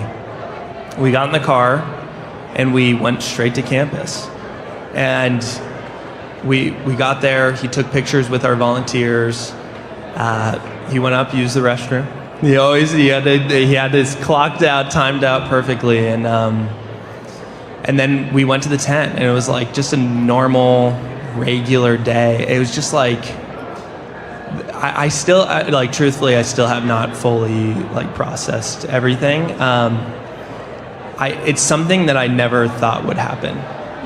Like, I literally, it just it was beyond reason. Like, how it didn't. Of course, that would never happen. Like, you've been with him 6 years. Like, you know him, and like, you never thought that would happen. Like, we're fine, and obviously, everything happened.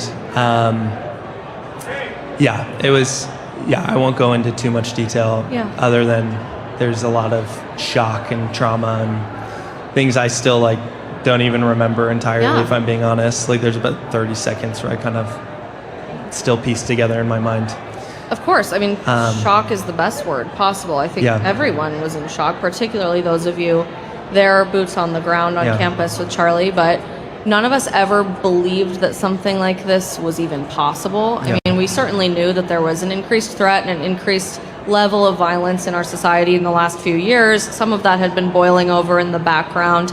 But Charlie loved opposition, right? His favorite thing at any event, at Visalia, California, a week before, he's like, are there protesters out there? Let's go out there, let's talk to them. And security said, no, don't do it. But he loved this stuff. He loved engaging with people, boiling down who they were as a human person instead of just the loud opposition that you had with a difference of opinion. And I know collectively, I mean, I think the world will never be the same. Certainly for our generation, this feels like a 9/11 style event that is fundamentally reshaping culture, which is hard for people like you and I to wrap our heads around, because to us, Charlie is just Charlie, right? It's not a globally defining event or something that changes humanity forever. You found yourself being Charlie's chief of staff and his right-hand man with everything that he ever did, kind of thrust into a spotlight a little bit in the last few weeks, in particular in the wake of all of this. What has that experience been like?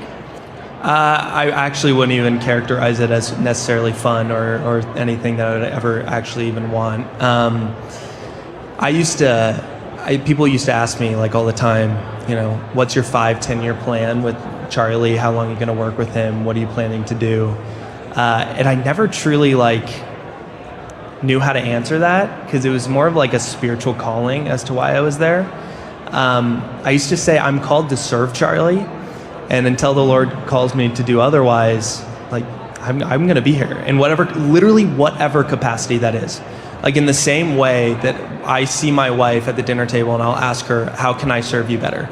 And she'll ask me the same question. It's something we do in our marriage, something Charlie and Erica have done in their marriage, my parents taught me. And I took that same mindset with Charlie, like, how can I serve you better? And this has been, specifically these past 3 months, the hardest to kind of cope with is I feel like I kind of lost, I was Jonathan and he was David, and I kind of lost that armor bearer mentality that I had. But I do feel a little lost, but I also at the same time feel called to get Charlie the same, Erica Kirk, the same footholding that Charlie had, and especially as she gets set as this next CEO. But it's really interesting.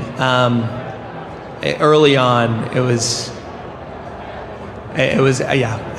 hard to articulate really, but we're all trying to just do the best we can. Yeah. And we don't even know what specifically that is at this time.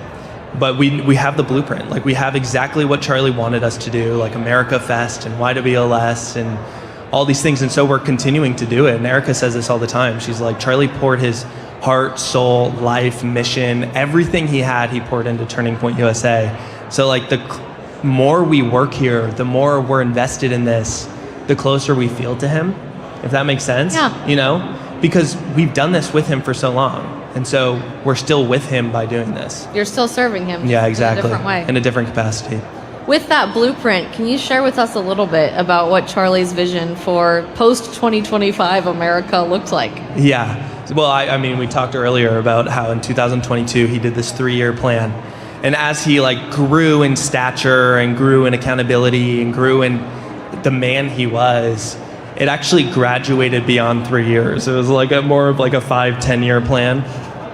But literally he had all these special projects he was setting up, especially these past 12 months, where everything was geared specifically towards 2028. It was especially the midterms too. Charlie on election night, there's that moment where he kind of cries and pulls his hat down. Erica comes around and holds him and hugs him. And as soon as it was announced that President Trump had won, he grabs his phone and he texts his data guy. It was 10 or 11 minutes to the dot right after, and goes, let's start talking about midterm plan in 2028.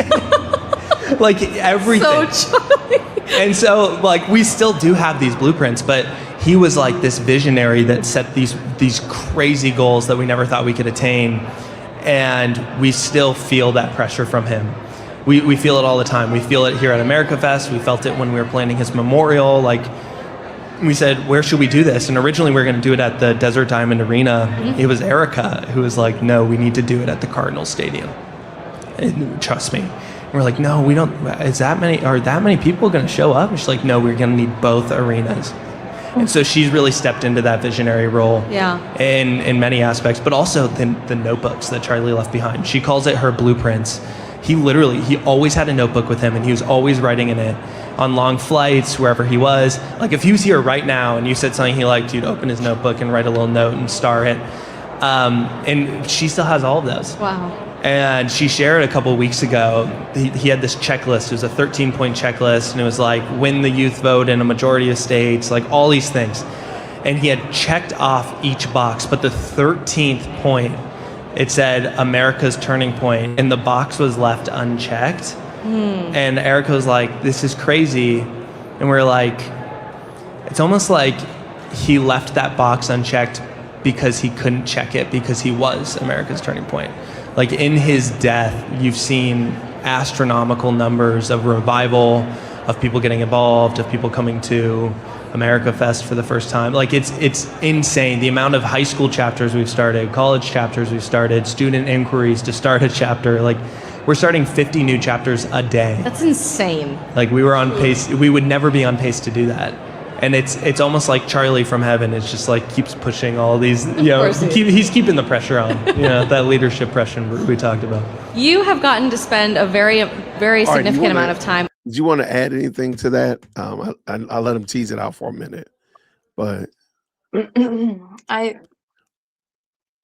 really makes me kind of sick to my stomach when I hear about Charlie's last day, because I can't imagine what it was like for Mikey to be there with him. He was so close, and it's just devastating. It's really sad, everything that has happened. For him to die that way, the way publicly everybody saw it, like these people should have taken some time to deal with that. I don't know that any of them have dealt with that. So hearing him speak about it makes me really sad. But can I just say, I hate to be like negative. I was really on board with what he was saying. I love hearing him speak with the passion that he has. And I love that Erica had the vision to do it in the stadium and all this and that. But then when they get to saying that Charlie was the turning point for the country, or I think Jack Posobiec didn't at the memorial he say Charlie died for us.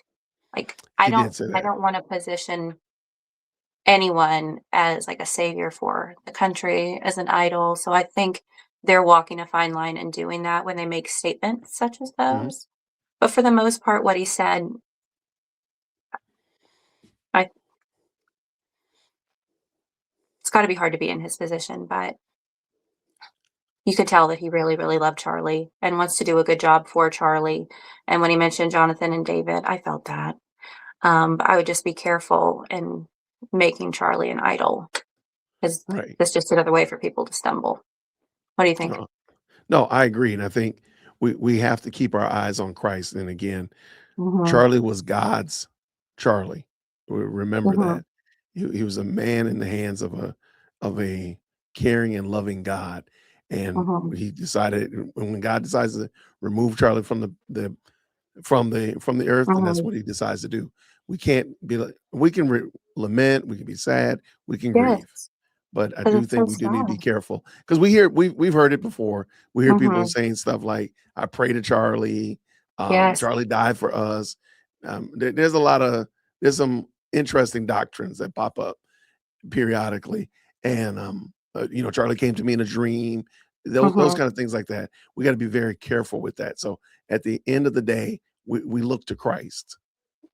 Yes, and I don't. Sure, we can be thankful for how God used Charlie, and ultimately how Charlie was instrumental in key elements of our American history and our American experience. Absolutely, thank God for Charlie.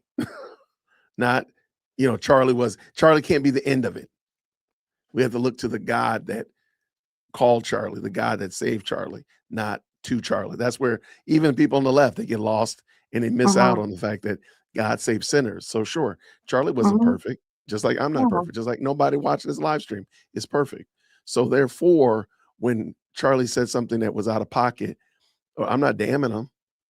It just means that, why? You know why it's okay that Charlie said something that was out of pocket and maybe made me go, ooh, I don't know about that one. You know why? Because God saved sinners. That's why. And at that moment, Charlie is proving to us, like, you know what? It is God's great joy to save sinners. Absolutely. Yes. I didn't come to call the righteous. I came to call sinners. That's what Jesus said. So, but yeah, I think, so I agree with you 100% on that. So let's get them. They're almost finished, by the way. Let's go. Up close with Turning Point USA's new CEO and the love of Charlie's life, Erica. What does the world not know about Erica Kirk, and what do you love the most about her? Yeah, she's really detailed and dedicated. Like, Charlie. Okay, so Charlie would do, like, if you had a meeting, he'd keep it like 6 minutes, 10 minutes tops. And then he'd be like, all right, let's move on. And he was always fast-paced. His schedule was like down to the minute. It would end at like 5:24 p.m. on the dot. And then his next thing would start. People don't know this, but you can corroborate this. I've said this story a few times. Charlie, a few years ago, did a sleep study to figure out the best optimal times that he could sleep to like maximize rest for the least amount of hours, and it was at like 2 p.m. This man was working 24 hours a day. I mean, 365. You know, and then he had this conversation with Elon about these like nap pods that he has that like have this ambient noise and everything that perfects your sleep so that you get the max amount of REM hours. Like he wanted to maximize everything. And that's why I say, like, at 31 years of age, like, Charlie lived literally more life than people do at 100 because he wasted no time. Like, Gen Z, we're set to spend 15% of our life doom scrolling on social media and Instagram and TikTok. And he refused to have it on his phone. He was like, no, every waking hour I will spend dedicated to exactly what God needs me to do. And Erica is very similar, but where he would do like a 6-minute meeting, she would do like a 30 to 45. And she would be very detailed and want to know. I mean, she walked this hall 6 times she did a walkthrough.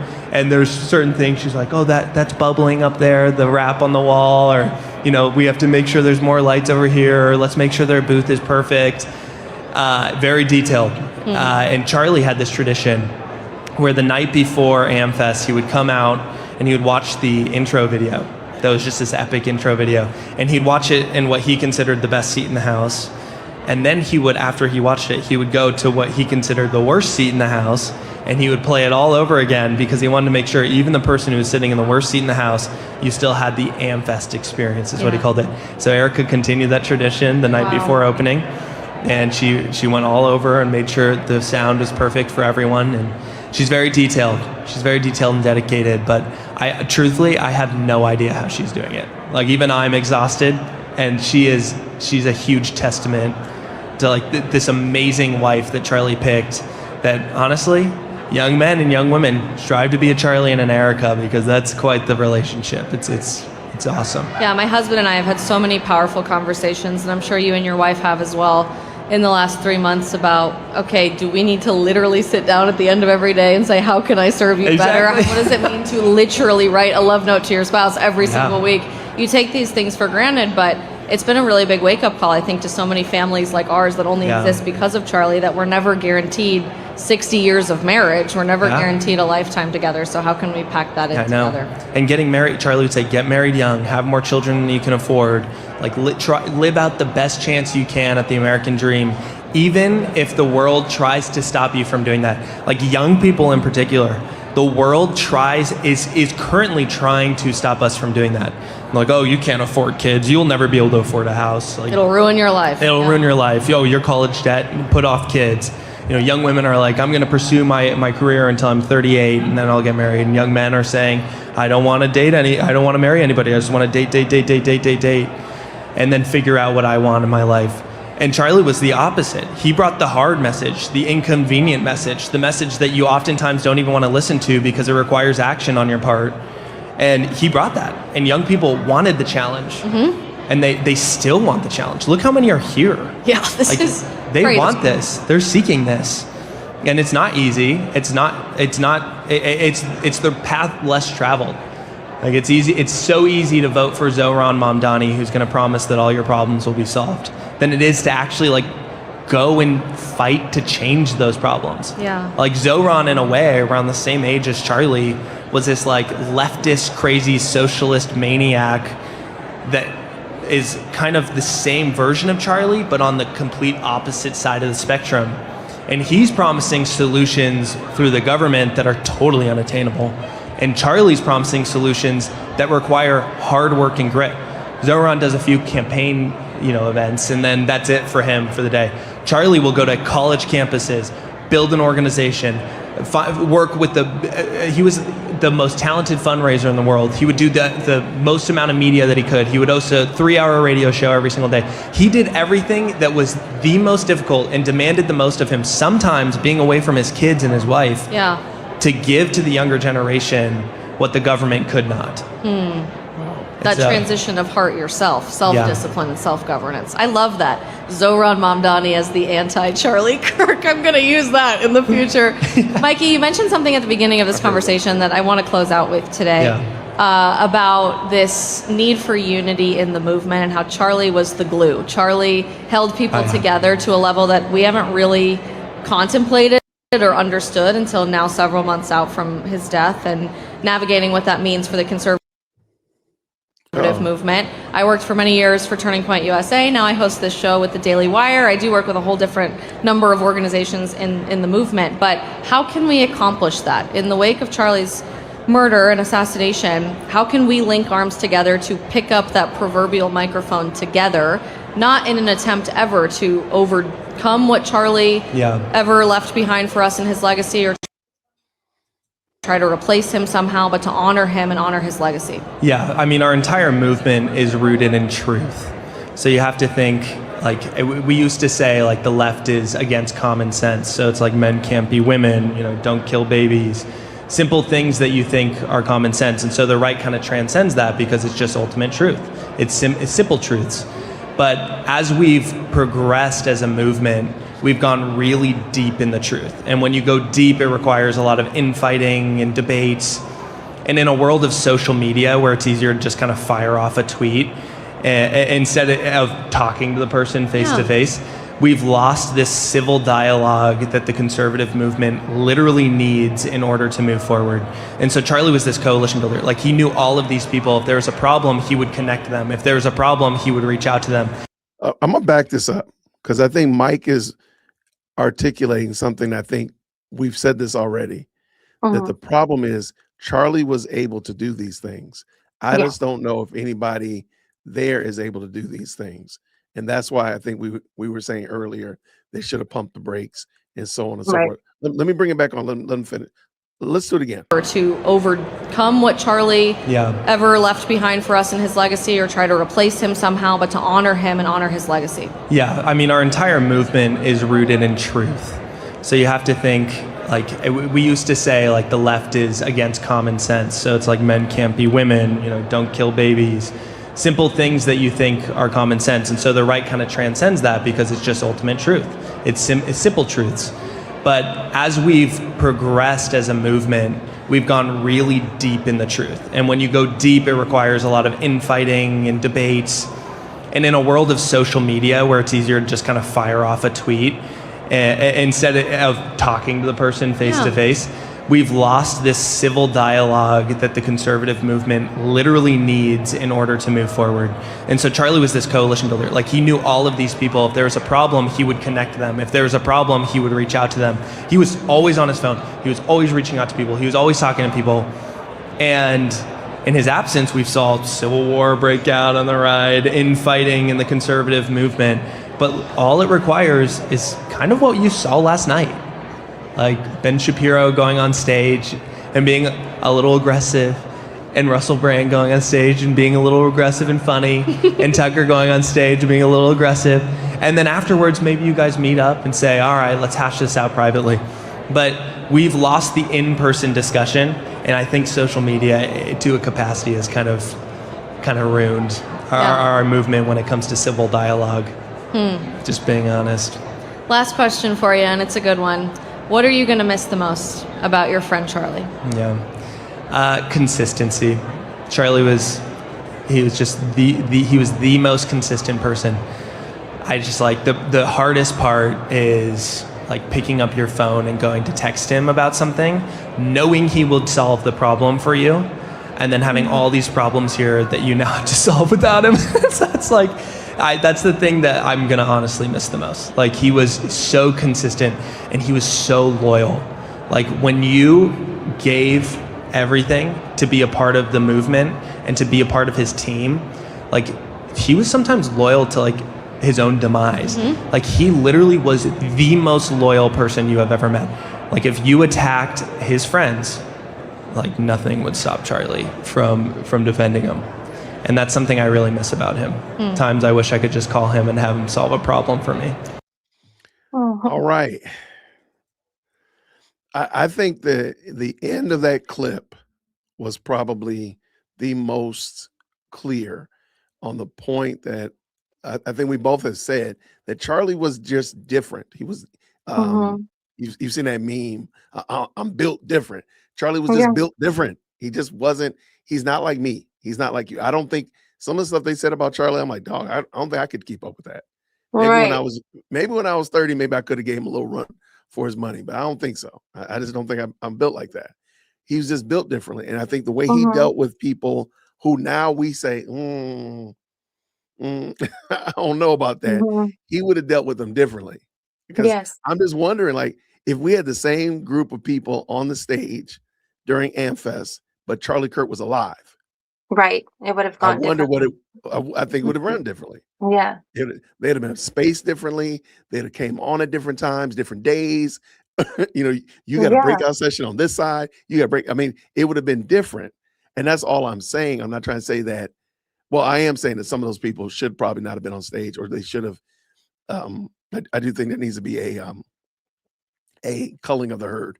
But Yeah. that's what I was trying to point out. Not that I'm not necessarily saying that they were just terrible people or TPUSA is a bunch of bad folk. That's not what I'm saying. All I'm No. saying is being aware that, the way Charlie did this, it's kind of like, here we go. This is it. This is exactly, I think, the example. Everybody in the chat that has children in the chat, put how many children you have in the chat. Okay. Now, most of you probably know that I used to be a classroom teacher. Okay. I'm going to tell you right now, when I used to work in Atlanta public schools, you wanted to have a day off.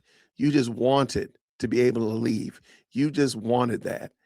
The problem is to get yourself, if you were going to a conference or you knew you had to take your kids somewhere, you're just taking a personal day, to all the work that you needed to do to get ready, you just like, forget it, I'll just go to work. I just can't. I can't get all these lesson plans and all these copies ready and all this stuff. It was almost like I got to do 2 jobs in order to take a day off. Just forget it. I'll come to work. Okay. However, when I was in Atlanta public school, and I'll give some kudos to APS, they had some of the best substitute teachers. And there was I say young woman. She was a retired teacher, and I know her name to this day. I still got her phone number in my phone. She was amazing. You would pick up the phone and you'd say, teacher, retired teacher lady, I need to take a day off. Are you available? She said, absolutely. Put me in the system. She said, now, Mr. Whitaker, real quick, you still teaching 2nd grade? Yes, ma'am. I'm still teaching 2nd grade. No problem, sir. I'll take care of it. And hung the phone up. You didn't do it. You don't leave no lesson plans for her. Don't leave her any copies, because she's gonna come in there and teach, because she used to teach 1st, 2nd, and 3rd grade. And she would just come in and she would just teach. And the kids always were on point. They were always on point. It was the best. It was always the best. Now I bring that up because it's kind of like having a substitute teacher, but your teacher is gone now. So now you got a sub in there, and it's hard to wrangle the class together because the teacher has a little system. The teacher can look at a child and that child behaves differently. But Eidye might be the sub, and she come in and look at the kid look back at her like, what? What you gonna do? Right. I think at this point right now, we are in the place where TPUSA is trying to work out the substitute teacher and the replacement teacher. Let me say the replacement teacher. And the replacement teacher is getting her feet under her legs under her team. Like you got the goody 2-shoes in the class that you can tap them. They're gonna help keep kids under control. They're gonna be the good line leader. They're gonna be the one to manage the lunch table, all that kind of stuff like that. You're trying to work your little team together. Because as I tell people, when I was a teacher, I would tell people would ask me what I do. I say, I herd cats. I'm a professional cat herder. And just walk away. They're like, what the heck is he talking about? And I go, yeah, he's a school teacher. And everybody be like, oh, I know what you're talking about. So that's what I think it is. That's what I think the disconnect is that at the moment, well, I'm sorry, Charlie Kirk was the teacher. And he had a whole class under control. And he had the little Rays, he had the little Raekwons, he had the little Bobbies, the little Sallys. Everybody was under control because Charlie Kirk was the teacher. He had parents' phone numbers, he had grandma's text message, he knew all the systems. Well, now he's not there anymore. And they got a substitute in there.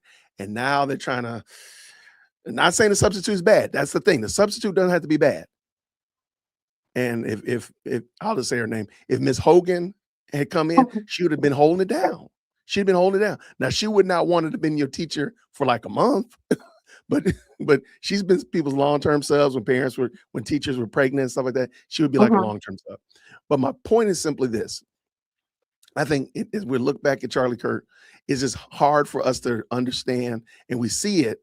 And again, if you just think about your kids, think about like Chuck E. Cheese, right? It's Mhm. crazy. That's how Turning Point looks to some people. Like, oh man, it's just crazy, all this stuff going on. But the real issue is that at the moment they're in a transition period from their regular teacher to and they have a I'm not calling Erica a Mhm. substitute, but now a new teacher. They're in that transition period where Mhm. she's got to get new systems in place. She got to get the new grading system in play. She got her own rules. Like he just said, they had like 6-minute meetings. Now they got 45-minute meetings. That's a big difference. That's a Mhm. big difference. Mhm. And I think that's what we're seeing here. And I think the end of it, I appreciate him, explaining that, because I think Mhm. that's what is the missing element is that, or I mean, the example I'm giving is that, Charlie was he held a lot of things in play, but he was Mhm. literally the glue that held him in play. Yeah. So now that Charlie's not there, you got kids standing on a desk. You got kids doing stuff. Right. Again, talk to your kid's teacher. Your kid's teacher will tell you stories, right? Mhm. And they'll tell you stories. And like, you have a bad substitute, and the worst kids behave the worst, and even Mhm. worser because they got a bad substitute. And you hear from your coworkers when you come back, like, boy, don't you ever have that teacher come back? Don't you ever get that sub back? I had a principal say, Miss Whitaker, where did you get that sub from? She was in the system. Well, give me that number. Give me that Let's get her sub out of number. the system. Right. We need to get her out of the system. Or, you got Miss Hogan. And again, there's a school here in Atlanta, that's literally all they have is old retired teachers. And some of the teachers that are retired used to work in the actual building. Like, that's how crazy it was. So these Yeah. people, they used to teach there, they retire, and then 2 days later they come back as a sub. They running the ship. They running the thing. Yes. So that's They're what I'm running the saying. Like, crisis. so that's what I think is missing. But okay, but I think that's what to me, because I want to Mhm. be gracious at TPUSA. I don't want anybody to Mhm. translate, and I'm gonna speak on your behalf as well, Eidye. I don't think anybody think that we're bashing, angry, upset, any of that stuff with TPUSA. They No. have an untenable situation. They woke up No. on the 10th. Yeah. They woke up on the 10th thinking it was gonna be just like the 9th or the Yeah. 8th. They went to bed on the 10th and the whole Mhm. world was upside down, thrown into the multiverse, into a Mhm. blender, and everything else you want to call it. So I'm not mad at them. So they're trying to figure it out, Yeah. right? And that being the case, that's why I'm saying that. So I hope that makes Well, sense. yes, and that was an excellent example you had with the teachers and the substitute teachers. I wouldn't want to be in their shoes having to run things. The task that they've been assigned is astounding. I don't know what I would do in their situations. I'm not trying to bash them, come down on them in any way. Charlie was a remarkable individual. Not everyone can do what Charlie did. Like Absolutely. that was, I mean, he had a set of skills that are hard to come by. Those are spiritual gifts, in my opinion. The way that he was able to communicate, and he won people over because he just had a wonderful spirit. Mhm. And not everyone can do that. And that is his, I mean, TPUSA, that was Charlie's. Like, he built it. It he was running things. He wore many hats. He, Yeah. like Mikey said, had all the numbers. Knew all the systems. He was the system.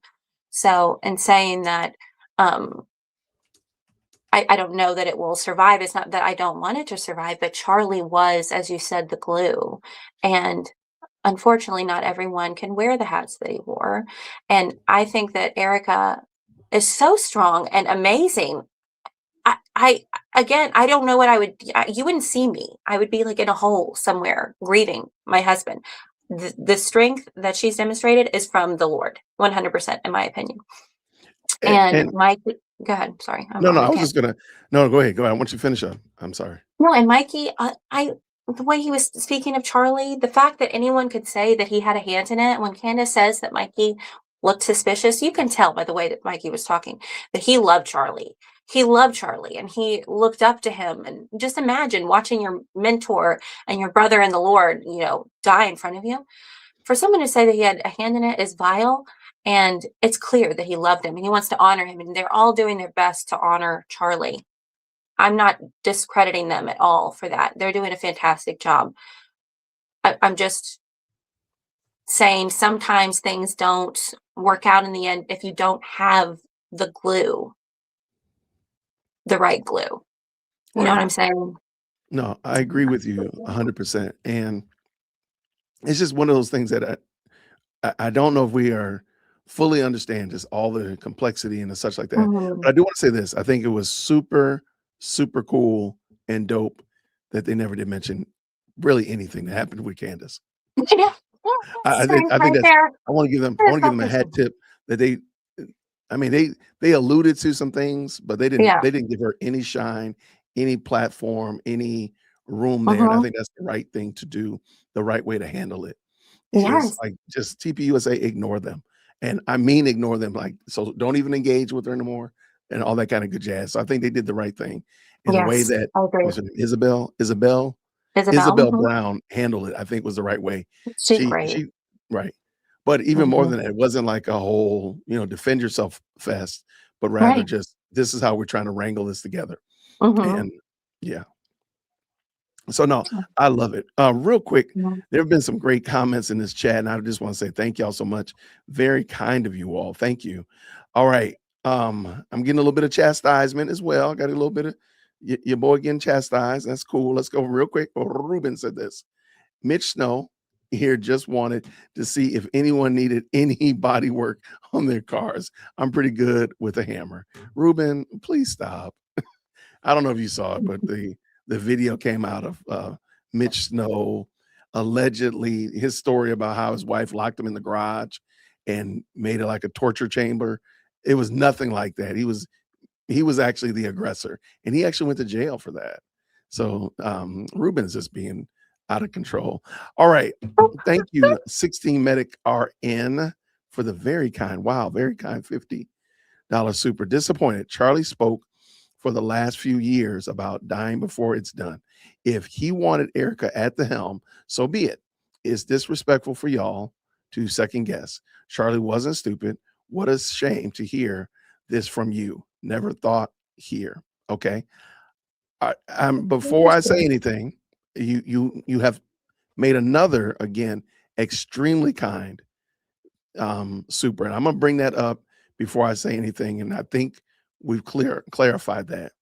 I'm really Mhm. sorry for I misunderstood what was discussed. As a mod indicated, y'all want to talk about how Erica was doing is one thing. I took criticism of Charlie's decision, which I felt was negative and unfair to Charlie. Forgive me if I was wrong. No, not a problem at all. I don't, again, I've actually said Erica is the right one to bring on because she probably knows more than Mhm. anybody else about Mhm. him. And it's okay. It's very possible that I said it in passing, or maybe I even said it in my head, but or you just didn't hear me say it. It's okay. But I don't think we're mad at Erica or even saying that Charlie was wrong for tapping Oh, Erica. no. No. Mm-mm. I'm just saying that Erica has a job that I think you said it the best way, Eidye. Nobody would want that. Nobody would want to have to do the job that Erica has to do. And I mean, there are some finger pointing that points toward Erica, with like who's on the stage and such, so on and so forth. Okay. But she is running the ship now, and we're okay with that.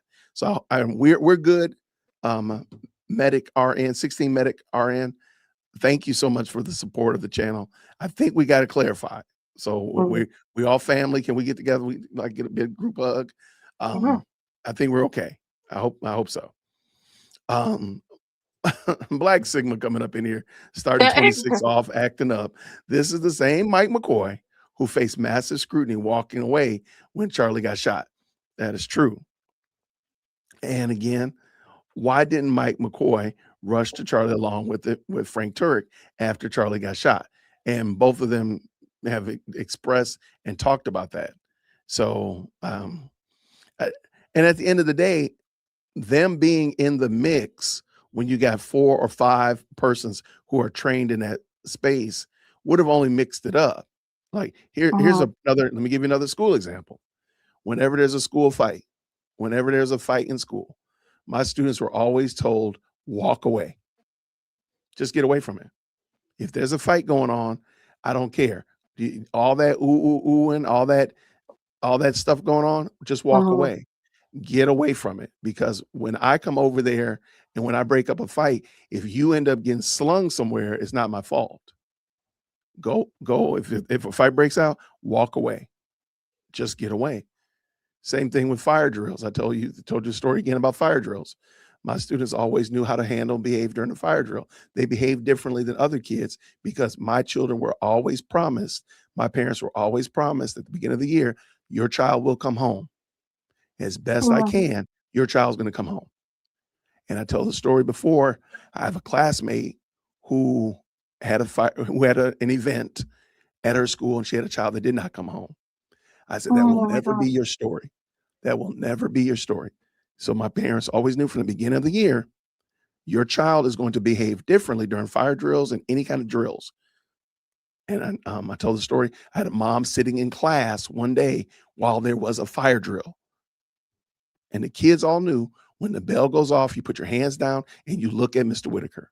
That's it. Mhm. You don't have to worry about if it's a fire drill, intruder, meteorite, flood. You don't have to worry about any of that. You put your hands on the tabletop and you look at me. And the Mhm. mom got up because she was sitting next to her child. I think it was a math lesson. The mom got up to leave during the fire drill. And the baby grabbed her mom and said, sit down, watch him. Oh. And my kids always came home. That's it. So Mike Frank Turek jumping into the mix, Mike McCoy jumping into the mix for what? There's already trained professionals that know what they're supposed to be doing. They're only sucking more oxygen out of the air. No, go on somewhere and do what you're supposed to do. Yeah, and And nobody can judge what you do in that situation. And Mikey, yes, he's a man, but he's really young.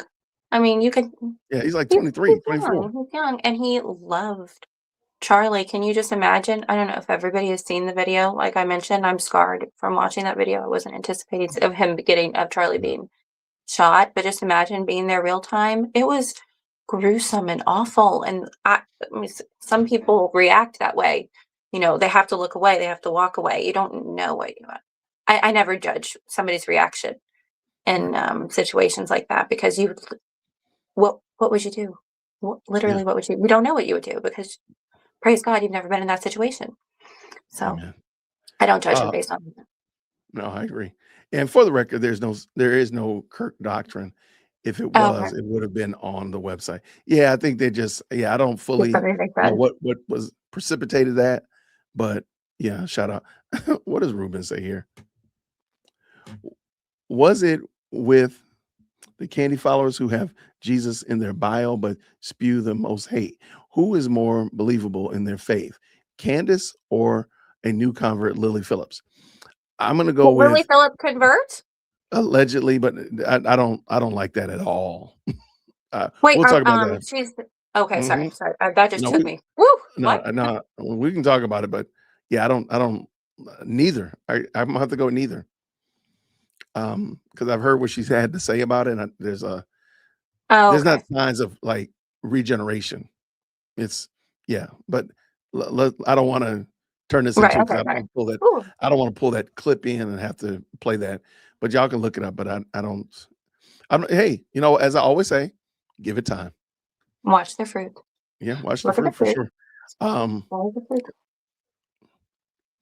yeah, we got a good conversation going on in here. Now, it has been asked of us to at least play the PBD Pat Bet David interview with Nick Shirley, and how Nick Shirley and this whole conversation with the Somali fraud situation and the such.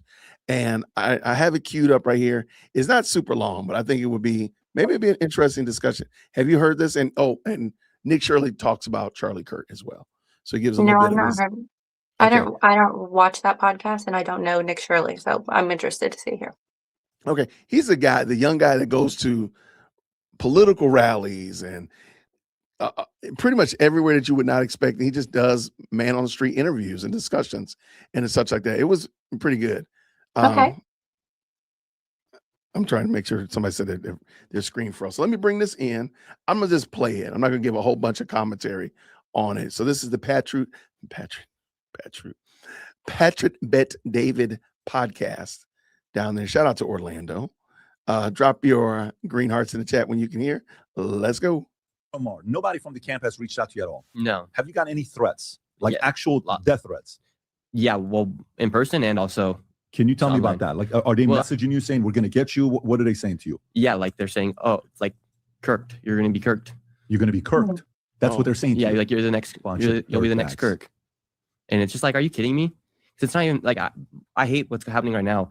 Like I feel bad for my family, honestly, because it's like, yeah, like we didn't do anything wrong, and yet you guys are coming after me like I'm some sort of villain, right? So I'm like, my little sister's getting phone calls. I'm like, why are you guys doing this? Your little sister's getting phone calls. Yeah, from like the news. I'm like, hey, don't talk to my family. I mean, some news in India, they doxed my home, they doxed my dad, it was really weird.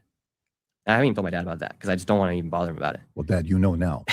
But like they put it, like it's just like, are you guys kidding me? Like, why are you guys coming after somebody for going against fraud? Like I didn't make this a right or left issue. I just showed you guys that fraud was happening, and now you guys are coming after me. You're saying I'll be the next Kirk. You're literally stopping at intersections and coming after me and trying to attack me. Like what? Why are you so evil? Like what's wrong with you? Like what? Why are you defending fraud? Do you like money being stolen? No. And what are you doing? You're a racist. No, I'm not a racist. I'm just telling you what the facts are. You guys are stealing money from the people that are working hard here inside the United States. I was literally talking to a black man, and then the Somali man comes out, and he's also black. So I can't understand what they're thinking, calling me a racist. I'm having a great conversation with a black man, and then another black man comes up, and he's Somali descent, and he comes and attacks me for being a racist. I'm like, no, I'm not a racist. It's so stupid. And that's why the fraud has been able to happen for so long, because people like Tim Waltz are afraid to be called racist, afraid to be called racist. And me and my generation, we're over it. Like, we don't care. Oh, I love that, buddy. Like, we do not care. Call us a racist. I do not care because I'm not a racist. We're just seeing that prices of homes are so expensive. I don't even have a friend that can afford a home. That's crazy. People aren't getting married because of how expensive things are. And we're paying so much money in taxes. Most kids are, I'm lucky because I didn't go to college, but most kids are starting their life off behind the starting line. They're thousands of dollars in the debt. And so, yes, we're upset because you guys are stealing millions of dollars and getting rich. And then you're bragging about the white man working on TikTok. Who's actually the racist? You're the racist. You're the one saying the white man, you work white woman, you work white man. We're sick of it. Nobody cares. Like, stop committing fraud. If you're going to be here, be happy to be here and work hard like we're working hard. Whether you're black, Mexican, Asian, white, just go and work. And don't start playing this victim card and start trying to make things political about money, for instance, or don't get mad at people for making money. Like, that's why America is the greatest country in the world, is because of capitalism.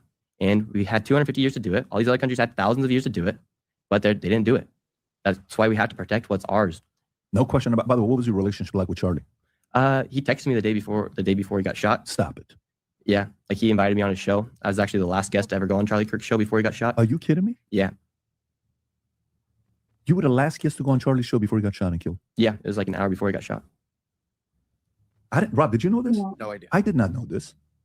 Wait, hold on. I wasn't like personal friends with Charlie, but like that's why it hit me so hard. Him dying. One, he texted me the night before, and then I was literally the last guest to go on his show. I think he might need to be clear. I think he means his cousins, because you heard Mikey talk about Charlie did a show for his did an event for his cousin an hour before. I'm wondering if he means that, because he didn't do his actual podcast an hour before. I think that's what he means. But so I might need to look that up. But just to make sure. But either way, I think we'll let it slide. Let's keep it going. Wow. And what was the conversation about the last day you were on with Charlie? Well, he just invited me on a show, and then because he was going to do the debate, it was his co-host Andrew who's hosting the show. Yeah, that's right. Because I'm from Utah too, and what's strange about me is I was supposed to be at that event, and I was going to go do a live stream, and I was even going to reach out at Turning Point to like be a part of it because I'm well known in Utah, and for some reason I decided to go back to New York, or else I would have been, who knows how close I would have been up on that stage, or if I was just in the crowd, but I would have been live streaming it. You would have been live streaming it if you were there. Wow. Who was Charlie to you? Yeah, I think he's just somebody that similar to somebody like you know they have your back because you're also doing the same thing. So you have that mutual respect for him. And yeah, you might not agree with everything Charlie said, but if you think about what he did as far as the movement he created with Turning Point, I don't know if you were at AMFEST last week, but it's amazing. Not last week, last year. It's amazing to see that even one person can gather 30,000 people for a convention in one weekend, right? And I think he's just more so just like somebody who's in the fight with you, speaking truth for what they believe and not standing down to anybody. Do you have any interest in investigating and finding out what happened there and who shot him? Like, do you have an opinion on that? I think it was Tyler Robinson. You think it was Tyler Robinson? For sure. I think so. Because I'm from Utah. The most violent protesters I've ever been around that I've been attacked by are people in Utah. Seriously? Yeah. Why is that? Well, in Utah, I didn't mean to stop. I had no intention of stopping. I do think that it is very interesting hearing Nick Shirley. And if you're not familiar with Nick Shirley, he is a gangster. I'm just going to say it like that. He's built differently because he goes to the LA riots, those ICE riots. He goes to BLM riot. I mean, he'll go anywhere. And How he old is doesn't he? look. He looks super young. I'm going to say he's sub 26, but I'm sure somebody will put it in the chat in a second. But he's just built differently. And so for him, I'm going to go on a limb. He's probably the expert in the quality of riots. Okay. I'm not trying to be funny. He goes places that you and I are not going. He goes places I don't go and I'm black. Okay. Like that don't make no sense. So, but my point is what I want to point out is, so if he says the most violent people he's ever seen are in a place, he's not saying that just hyperbole. He's probably speaking from a high level of understanding. Yeah. Somebody said he's 23. I wouldn't doubt it. He looks like he's every bit of 23. No, it looks like he's wow. I've never heard of him. So he would he would know how to measure a riot. Yes. Like which is worse. Wow. And he gets in the middle and he be streaming it. And it's wild. He's not real combative. He's not a combative fellow, man. He's pretty low key, even keel. Yeah, super chill. So if he says that they're the most violent people he's seen is in Utah, I think you can take that to the bank. You can believe that he's telling the truth. Okay, let me bring this back in. That was good. Yeah. Primarily, most of us are members of the Church of Jesus Christ. We're Mormons. We primarily support Trump, and we don't fall into the agenda of the LGBTQ plus because of our religion. You can do whatever you want, but for instance, in our religion, we believe that marriage is between a man and woman. And so if you're anything that's not, if you're not a Christian, for instance, and you are in this mob mentality of Antifa, of these left-wing ideas where they think literally Trump's the devil or Charlie Kirk's a fascist. And so if you're inside of Utah and you're somebody who does not believe in that and you're not happy, you're in the worst place you could possibly be for yourself. And that's why people in Utah the liberals are so crazy in Utah. And that's why there's been 2 political attacks in Utah this year. At No Kings protest, somebody got shot and killed. I was supposed to be at that as well. And they killed Charlie Kirk in Utah. Have you investigated to see who knows Robinson? Have you talked to anybody that knows him personally? Yes, because not that knows him personally, but I do have friends that live in St. George, and his family was in his ward, in his church. And so I think he was just some person who he left the church, and he became when somebody leaves the church for some reason, it becomes their whole personality typically, and they just become very anti-Mormon, and they just their whole mission is just their personality becomes I'm an anti-Mormon. What are you doing, being a member of the church? And so that's why he was so radicalized in a way where he got to the point where he literally thought he needed to kill Charlie Kirk. Wow. So he was previously an LDS. Yeah, I believe so. Okay, and his parents are still. I can't confirm. Got it. But I imagine so. Wow. They've left the state. They've left the state. Yeah, they're nowhere to be seen. Even the boyfriend, the transgender boyfriend, his family's left the state, I've heard too. The furry guy. Yeah. Wow. I hope where they went there's some fur because it's important to know. Yeah. So it's literally the worst spot for somebody to be if you're not a God-loving man who loves your family. And we're all in Utah. Most of us are all successful too. There's not that much poverty in Utah. Mormons are workers. It's the one thing. Mormons are workers.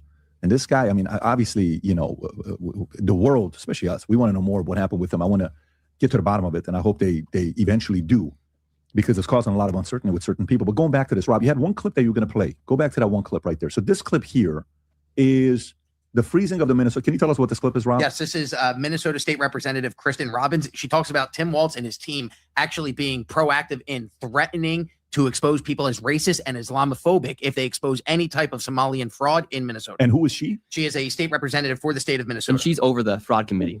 And so she's actually in my YouTube video talking about the fraud. She's in the part 2 YouTube video? Yeah, her graphs that I showed in my first video are from her. So she connected all the dots. She's the Minnesota Fraud Prevention Committee chair. Okay, got it. Go for it. We have dozens of credible whistleblower reports saying that exact same thing, that people were told not to say anything because they'd be called racist or Islamophobic, or it would hurt the state. And so people tried to come forward, but were shut down. And that protection of a particular community is what really allowed this fraud to flourish in Minnesota for years. But we have said very publicly that, yes, the bulk of the fraud we've discovered so far is in the Somali community, but some of our best whistleblowers are also in the Somali community. And it's really important that we get to the truth of this issue. And so by failing to call it out, we allowed it to continue. And that has hurt Minnesotans tremendously, taxpayers and our vulnerable citizens. Have you spoken to her at all? Yeah. You have? I spoke with her at the fraud committee meeting. This recent time when you went back, or the first time? The first time. Oh, the video at the end where you and the young African-American man. Yeah, so she gave a speech, that lady at the fraud committee, and then that lady who I confronted, she was like, how are we going to build trust within our communities if we're talking about this? And I was like, all right, we're going to confront that lady. Yeah, that was very interesting at the end. So this is there's Kristen Robbins right there in that red, right there. Okay, so that's her. Yeah. So this is it. We're at the end of this. Rob, you want to play this? Go back 5. Play it from right here, Rob. Republican representative showed charts showing exactly how this fraud has been committed and who is profiting and connecting all the dots. And while the Democrat representatives looked into the abyss, one of them spoke about how none of this is building trust and how this is a nonpartisan issue. So I went and confronted her after that. He has some very valid questions to ask about what's going on here in Minnesota. And do you think this fraud I don't know who crosses? you are. My name is Nick Shirley. Do you think this fraud is Republican or Democrat, or just facts that fraud is happening? I think Because because that's what I heard you talking about. I know what I said is that because what we're talking about we want to build trust, but fraud is fraud. So why should we be enabling fraud to happen here? No, I don't think anybody is enabling fraud to happen. Hold Governor Walz accountable for this. Okay, sir. No. Sir. When are you going to hold Governor Walz? No. She is a representative for the state of Minnesota. Yes or no? Excuse me. Yes. Are you? If you're going to talk to me like are that, you going to say to her, I'm a disability advocate? I heard you, and we've got a chance to testify. No. Ma'am, the facts are the facts that fraud is happening here, and it's not a nonpartisan issue. How can you think fraud has been able to happen so much underneath?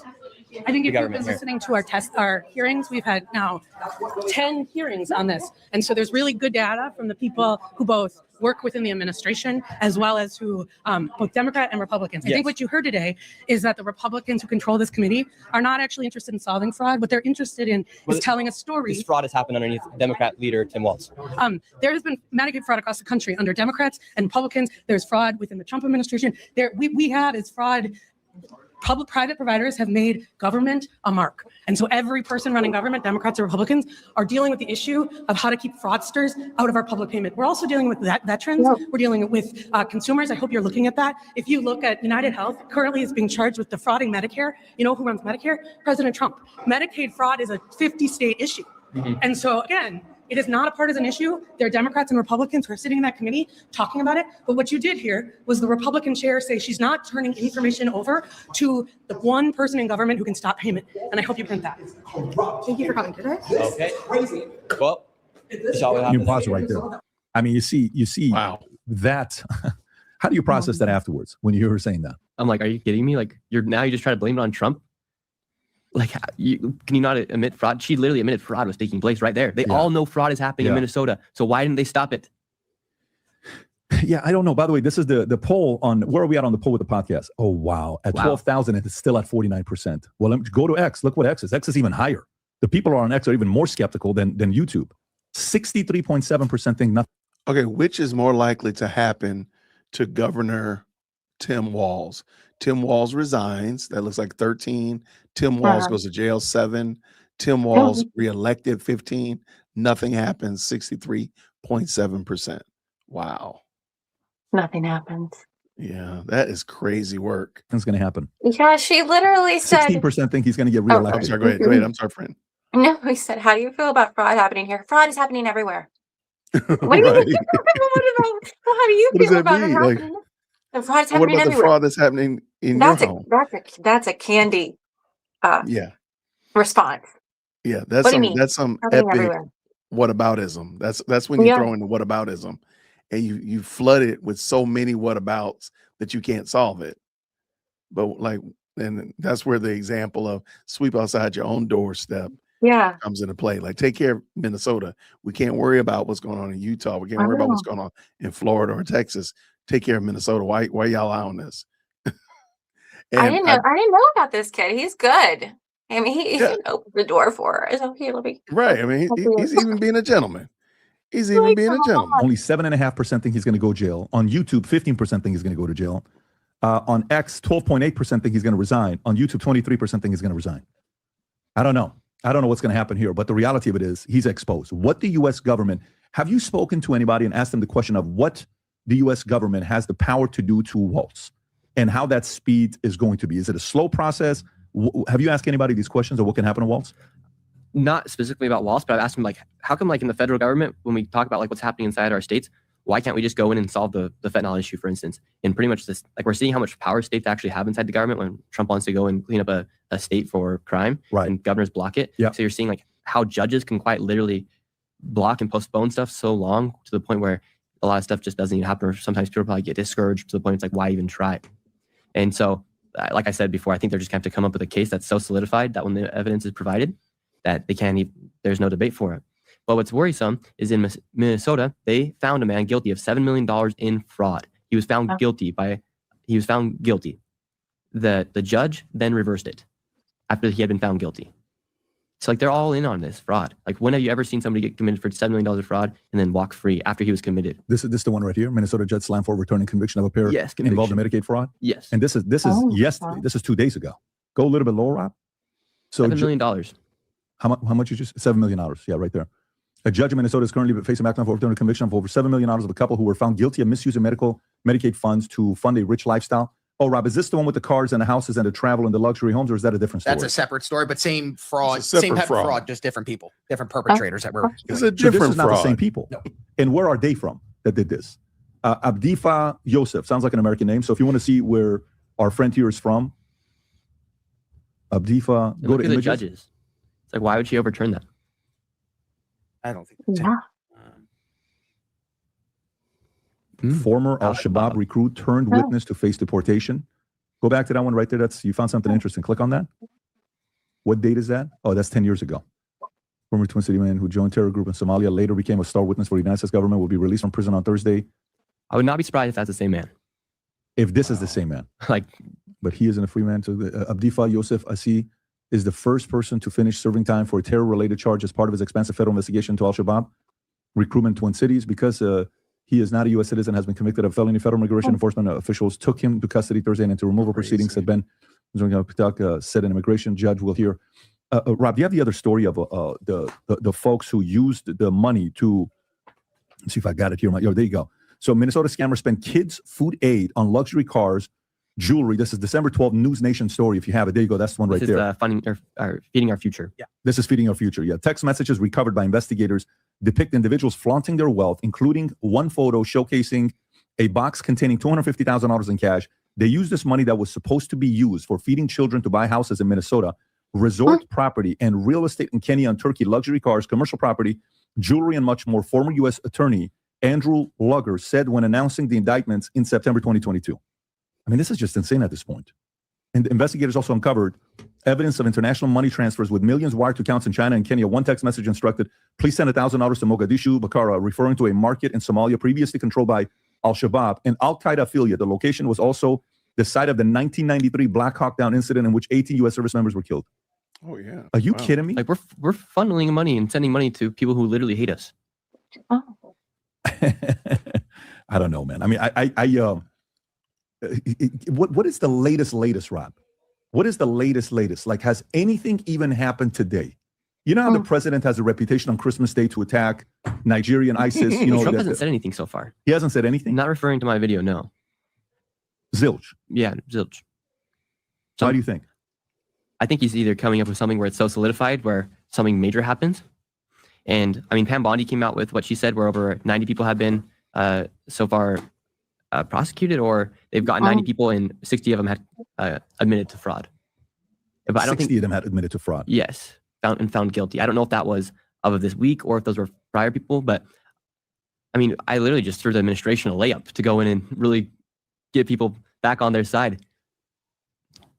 Have you tweeted at them?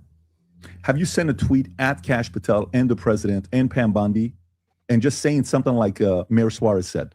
Remember when Elon Musk said about what was going on in California when Newsom and some of the guys didn't want Tesla to be open during COVID? And then Suarez tweeted out, how can I help? Mm-hmm. Maybe if you tweet out, how can I help? Trump, Kash, Bondi. Should we do it right now? Do it right now. I would be, because I'm willing to bet, folks, if you're watching this, can you do me a favor? He's going to retweet this. I'm going to retweet it. Can you go on X and just retweet this? It's a very basic question. All right. What do we want to say? I think you just pose a question. It's an open-ended question. Dear Mr. President, Kash Patel, and Pam Bondi, how can I help? Question mark. That's it. Respectfully. Dear Mr. President, Kash Patel, Pam Bondi, how can I help? I would be curious if anybody reaches out to you. Because if you're doing part 2, you were just there yesterday. Because I saw the first one, there wasn't much snow. The second one, there was more snow. When you went there, it seemed like it was colder. And then now you're having a hard time even going in the streets without security because people coming after you. Well, now people are going to think I'm a Fed after I tweet this, so we'll see what happens. All right. Dear Mr. President, real Donald Trump and AG Pam Bondi, FBI Director Kash Patel, how can I help? How can I help? Very open-ended. Very open-ended. I'm just curious. Because what makes your, there it is. What makes your approach different is you're a good guy who's curious, who wants America to be better. Let me go to this so I can retweet it. Everybody watching, y'all better go retweet that. I don't want people to think I'm a Fed. Well, the good news is now you're being there's documentation. Oh, okay, it's already got a bunch of. Okay, so I just went ahead. I dropped the link to that Nick Shirley's tweet on X right now. So if you're on Twitter and you want to go in there and retweet it, feel free to do so. All right, just thought y'all would get. We can crowdsource it and leave them a green heart or 2 retweets. Okay, good. And I just retweeted it as well. Perfect. Let's see if they respond. I think they will. I think the way the president works, sometimes he gets ahead of it. Sometimes he has his team. He can't be everywhere at the same time. But I have a feeling. With Ukraine this week. Say that again. He's been dealing with Ukraine. He's been dealing with a lot of stuff. But to me, on Christmas Day, he did what? On Christmas Day, he went after Nigeria, right? And everyone's like, wait a minute, Christmas Day, Nigeria? I think this is something where everybody, I mean, how many tweets has Elon, can you go on Elon Musk's tweet? How many of Musk's tweet are just about this topic? How many of Musk's tweet since December 26th that you posted this, how many times has he retweeted a video of somebody that retweeted about you or this topic? A lot. Okay, so let's just count this. Okay. Number 1, that's about you. Keep going. Okay. Number 2 is an election last year. Okay, keep going. Keep going. Keep going. Keep going. Keep going. What is this one here? Tesla. Okay, keep going. Keep going. I've probably seen 40 tweets. What is that about? What is that one about? Illegal immigrants? Virginia. Okay, this next one is about me. Okay, this is you? About being called a racist, about fraud. Okay, so that's 2. Keep going. So this is 22 hours. Keep going. Scott Jennings about you. Yep. Okay, because that's the investigation. Keep going. And this is Elon Musk. That's okay, that's me. you. That's you. So keep going. So that's JD Vance and Elon. 5. That's also you. Keep going. That's 5 tweets already. Keep going. What is that? Illegal aliens? Fraud. So that's 6. Keep going. No, that's not. That's Tesla. Keep going. Rock. Keep going. Keep going. That's you. That's you. Okay, keep going. 7 right there. So 8 right there. That's about fraud. That's right. Keep going. Wow. And that's 13 hours. That's in the last 13 hours. Keep going. 7 in 13 hours. The guy that's got 230 million followers has tweeted 7 things about things that you influence. That's it as well, right? Right there. 8. Yep. 8. Keep going. 9. That's 9. Bill Ackman. Fraud. 10. Okay. 11. That's 11. We got. That's it. That's which Bill one? The Ackman. top? Bill Ackman. 12. Keep going. So think about that. 12. 13. 13. We got to get past 24 hours. 13. Keep going. And this is Elon. This is not just anybody. That's 13. Keep going. That's about fraud. That's fraud. 14. About fraud. 15. Somalia. SpaceX. We're at 19 hours. Keep going. 16. There goes. 17. That's Somalia fraud. Tim Walz. Ilhan Omar. Keep going. 18. 18. Wow. That's about me. That's 18. 19 Somalia fraudsters. 20. 20. By the way, we're at 16 hours, folks. Okay. 20. 20. Keep going. White hatred. That's white hatred up top. 21. This. Fraud. Dang. 22. There I am. 23. He's literally saying because fraudsters want to kill me. That's 24. 24. That's David. Legendary David. 25. 25. We're at 20 hours, by the way. 26. Okay. Keep going. 27. 27. 28. 28. We're at 19 hours. 29. 29. Oh my God, 29. That's crazy, also about you. 30. 31. Okay, we're at 20 hours, 31. That's 22. 32. Keep going. 33. 33. 33. 34. 34. 35. That's 35. But that's 35. 36. 37. 37. That's in 21 hours. 38. 39. 39. Oh my goodness. Are you kidding me? I didn't think it was this many in the last 24 hours. Wow. That's 40 in 24 hours. That's 41. The next one. 42. 43. 43. 44. 44. That is insane. 45. I got Dave Ramsey. 40. Guys, this 40, that's for sure 46. 47, 23 hours. That's Minnesota. 48. That's 49. 49. 24 hours now because it's December 3rd. 49. So you got 48 or 49 tweets of Elon. Can you go all the way to the top? How many followers Elon Musk has? Just go to his account. The man who bought Twitter, October of 2022, with 231 million followers, as busy as he is running all these multi-billion-dollar companies, who is officially net worth is around 750 billion, decided to tweet 48 times on the topic of fraud in Minnesota and Somalians. Something you started heavily that went viral on December 26th. Meaning, if a guy with his caliber is that interested, I have a feeling you ought to get a call from some folks at the White House saying, hey, how can you help? And a bunch of people are commenting below it. I think there needs to be more attention to this. I think people want to know what's going on. I think people want to know, will there be accountability? I think people want to know, what are the ways? Now, what if for you now, as an audience, the benefit that you have as an independent journalist, and by the way, if you guys are watching this, again, if you know anybody or any questions or anything and you want to support them, Monect them. Send them a Monect right now. Any contact information, anything you may have, you can Monect. We'll put his handle below as well, the QR code. But the question is going to be, what are the places? So one is what you're going to be doing next. Okay, so whether you go to California, whether you go to Ohio, whether you go to Pennsylvania, whether you go to New York would be a very interesting one if you go there. And I know it's probably not the safest place for you. Mandami also ran on opening up more childcare. He did? That's why I'm saying New York would be an interesting one. If you went over there under Mamdani and you did that, I'm sure that would be a lot of noise for him that he doesn't want to deal with. But California probably would love for you to go there. We obviously know the lady in Ohio, but this could be a very important role. And a bigger picture for me is how many other thousands of people that, of course, are maybe not going to do it at the levels you're doing it, but they're going to be going knocking on doors right now. And they're going to be saying, you got to be kidding me. Another person coming and asking these annoying questions. Well, people are learning in locations like Washington State. Homes inside neighborhoods are adult daycares. Oh, do you have that clip? That's Kent, Washington, right? Yeah, go for it. Watch this. Shout out, Cam. Halauli Safia Child Care Center in Kent, Washington. It's a child care center. $863,000 since 2023. I don't see any signs right off the bat that it's a child care facility. There's no car seats. There's no children's toys, nothing like that. So we're going to go in and we're going to check it out.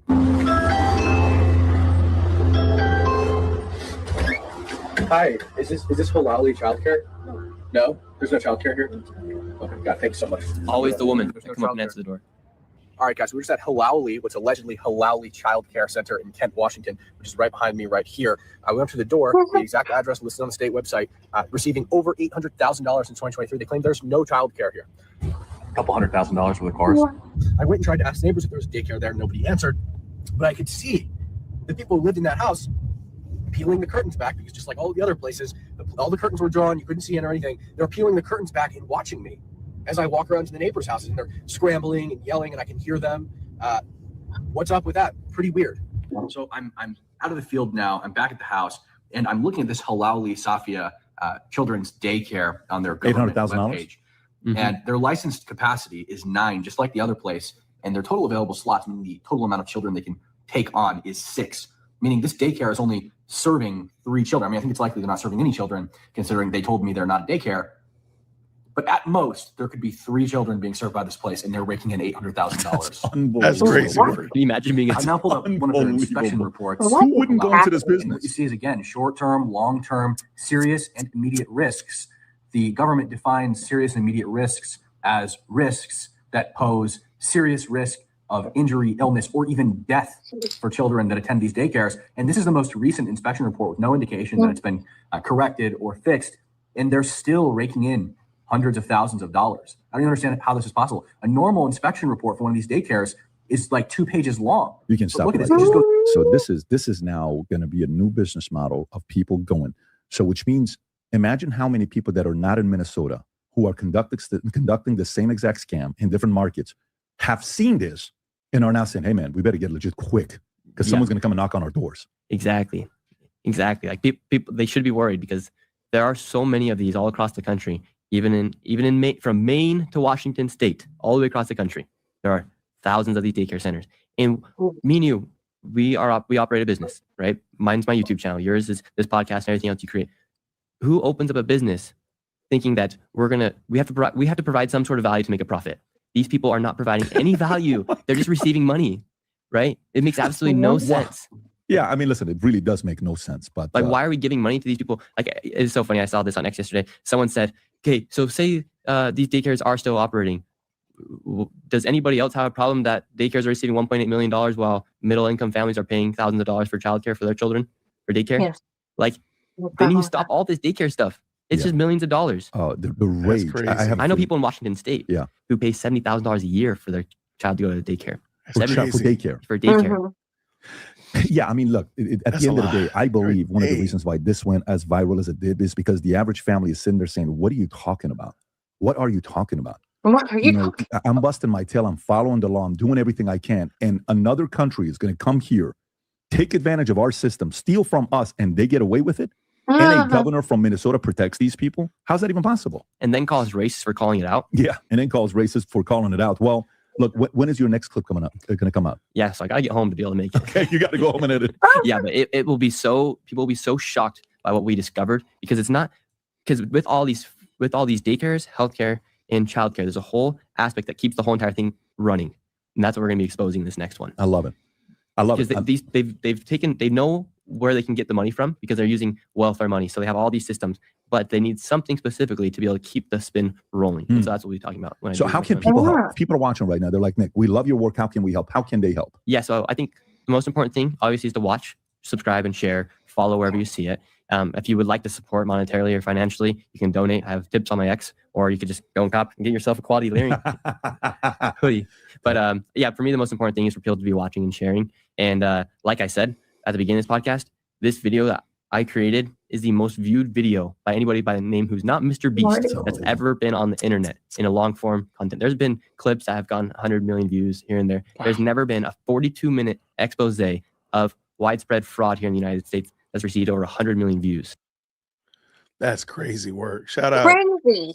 That is crazy work. My Shout out brain. to Nick Shirley.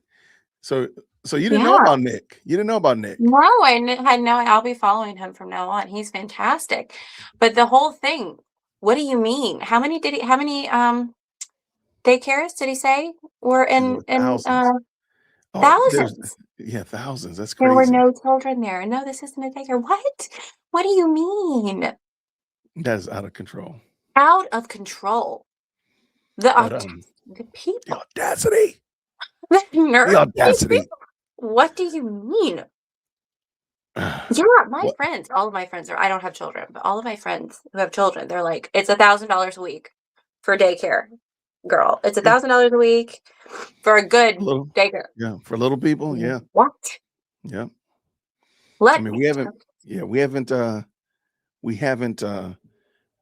been childcare surfing for a while, but when they were little, 1,000, I can totally see it.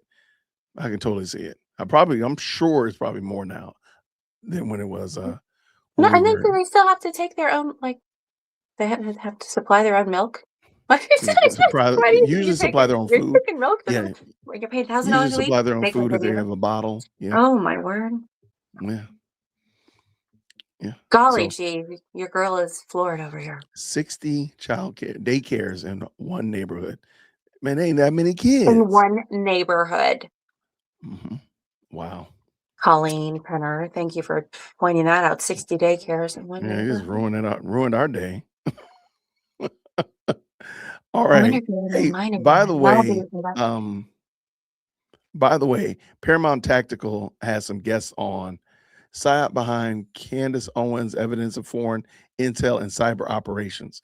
All right, I wish I could throw you all over there, there was a way to do it, but me and Gary needed to. We'll have to coordinate it ahead of time.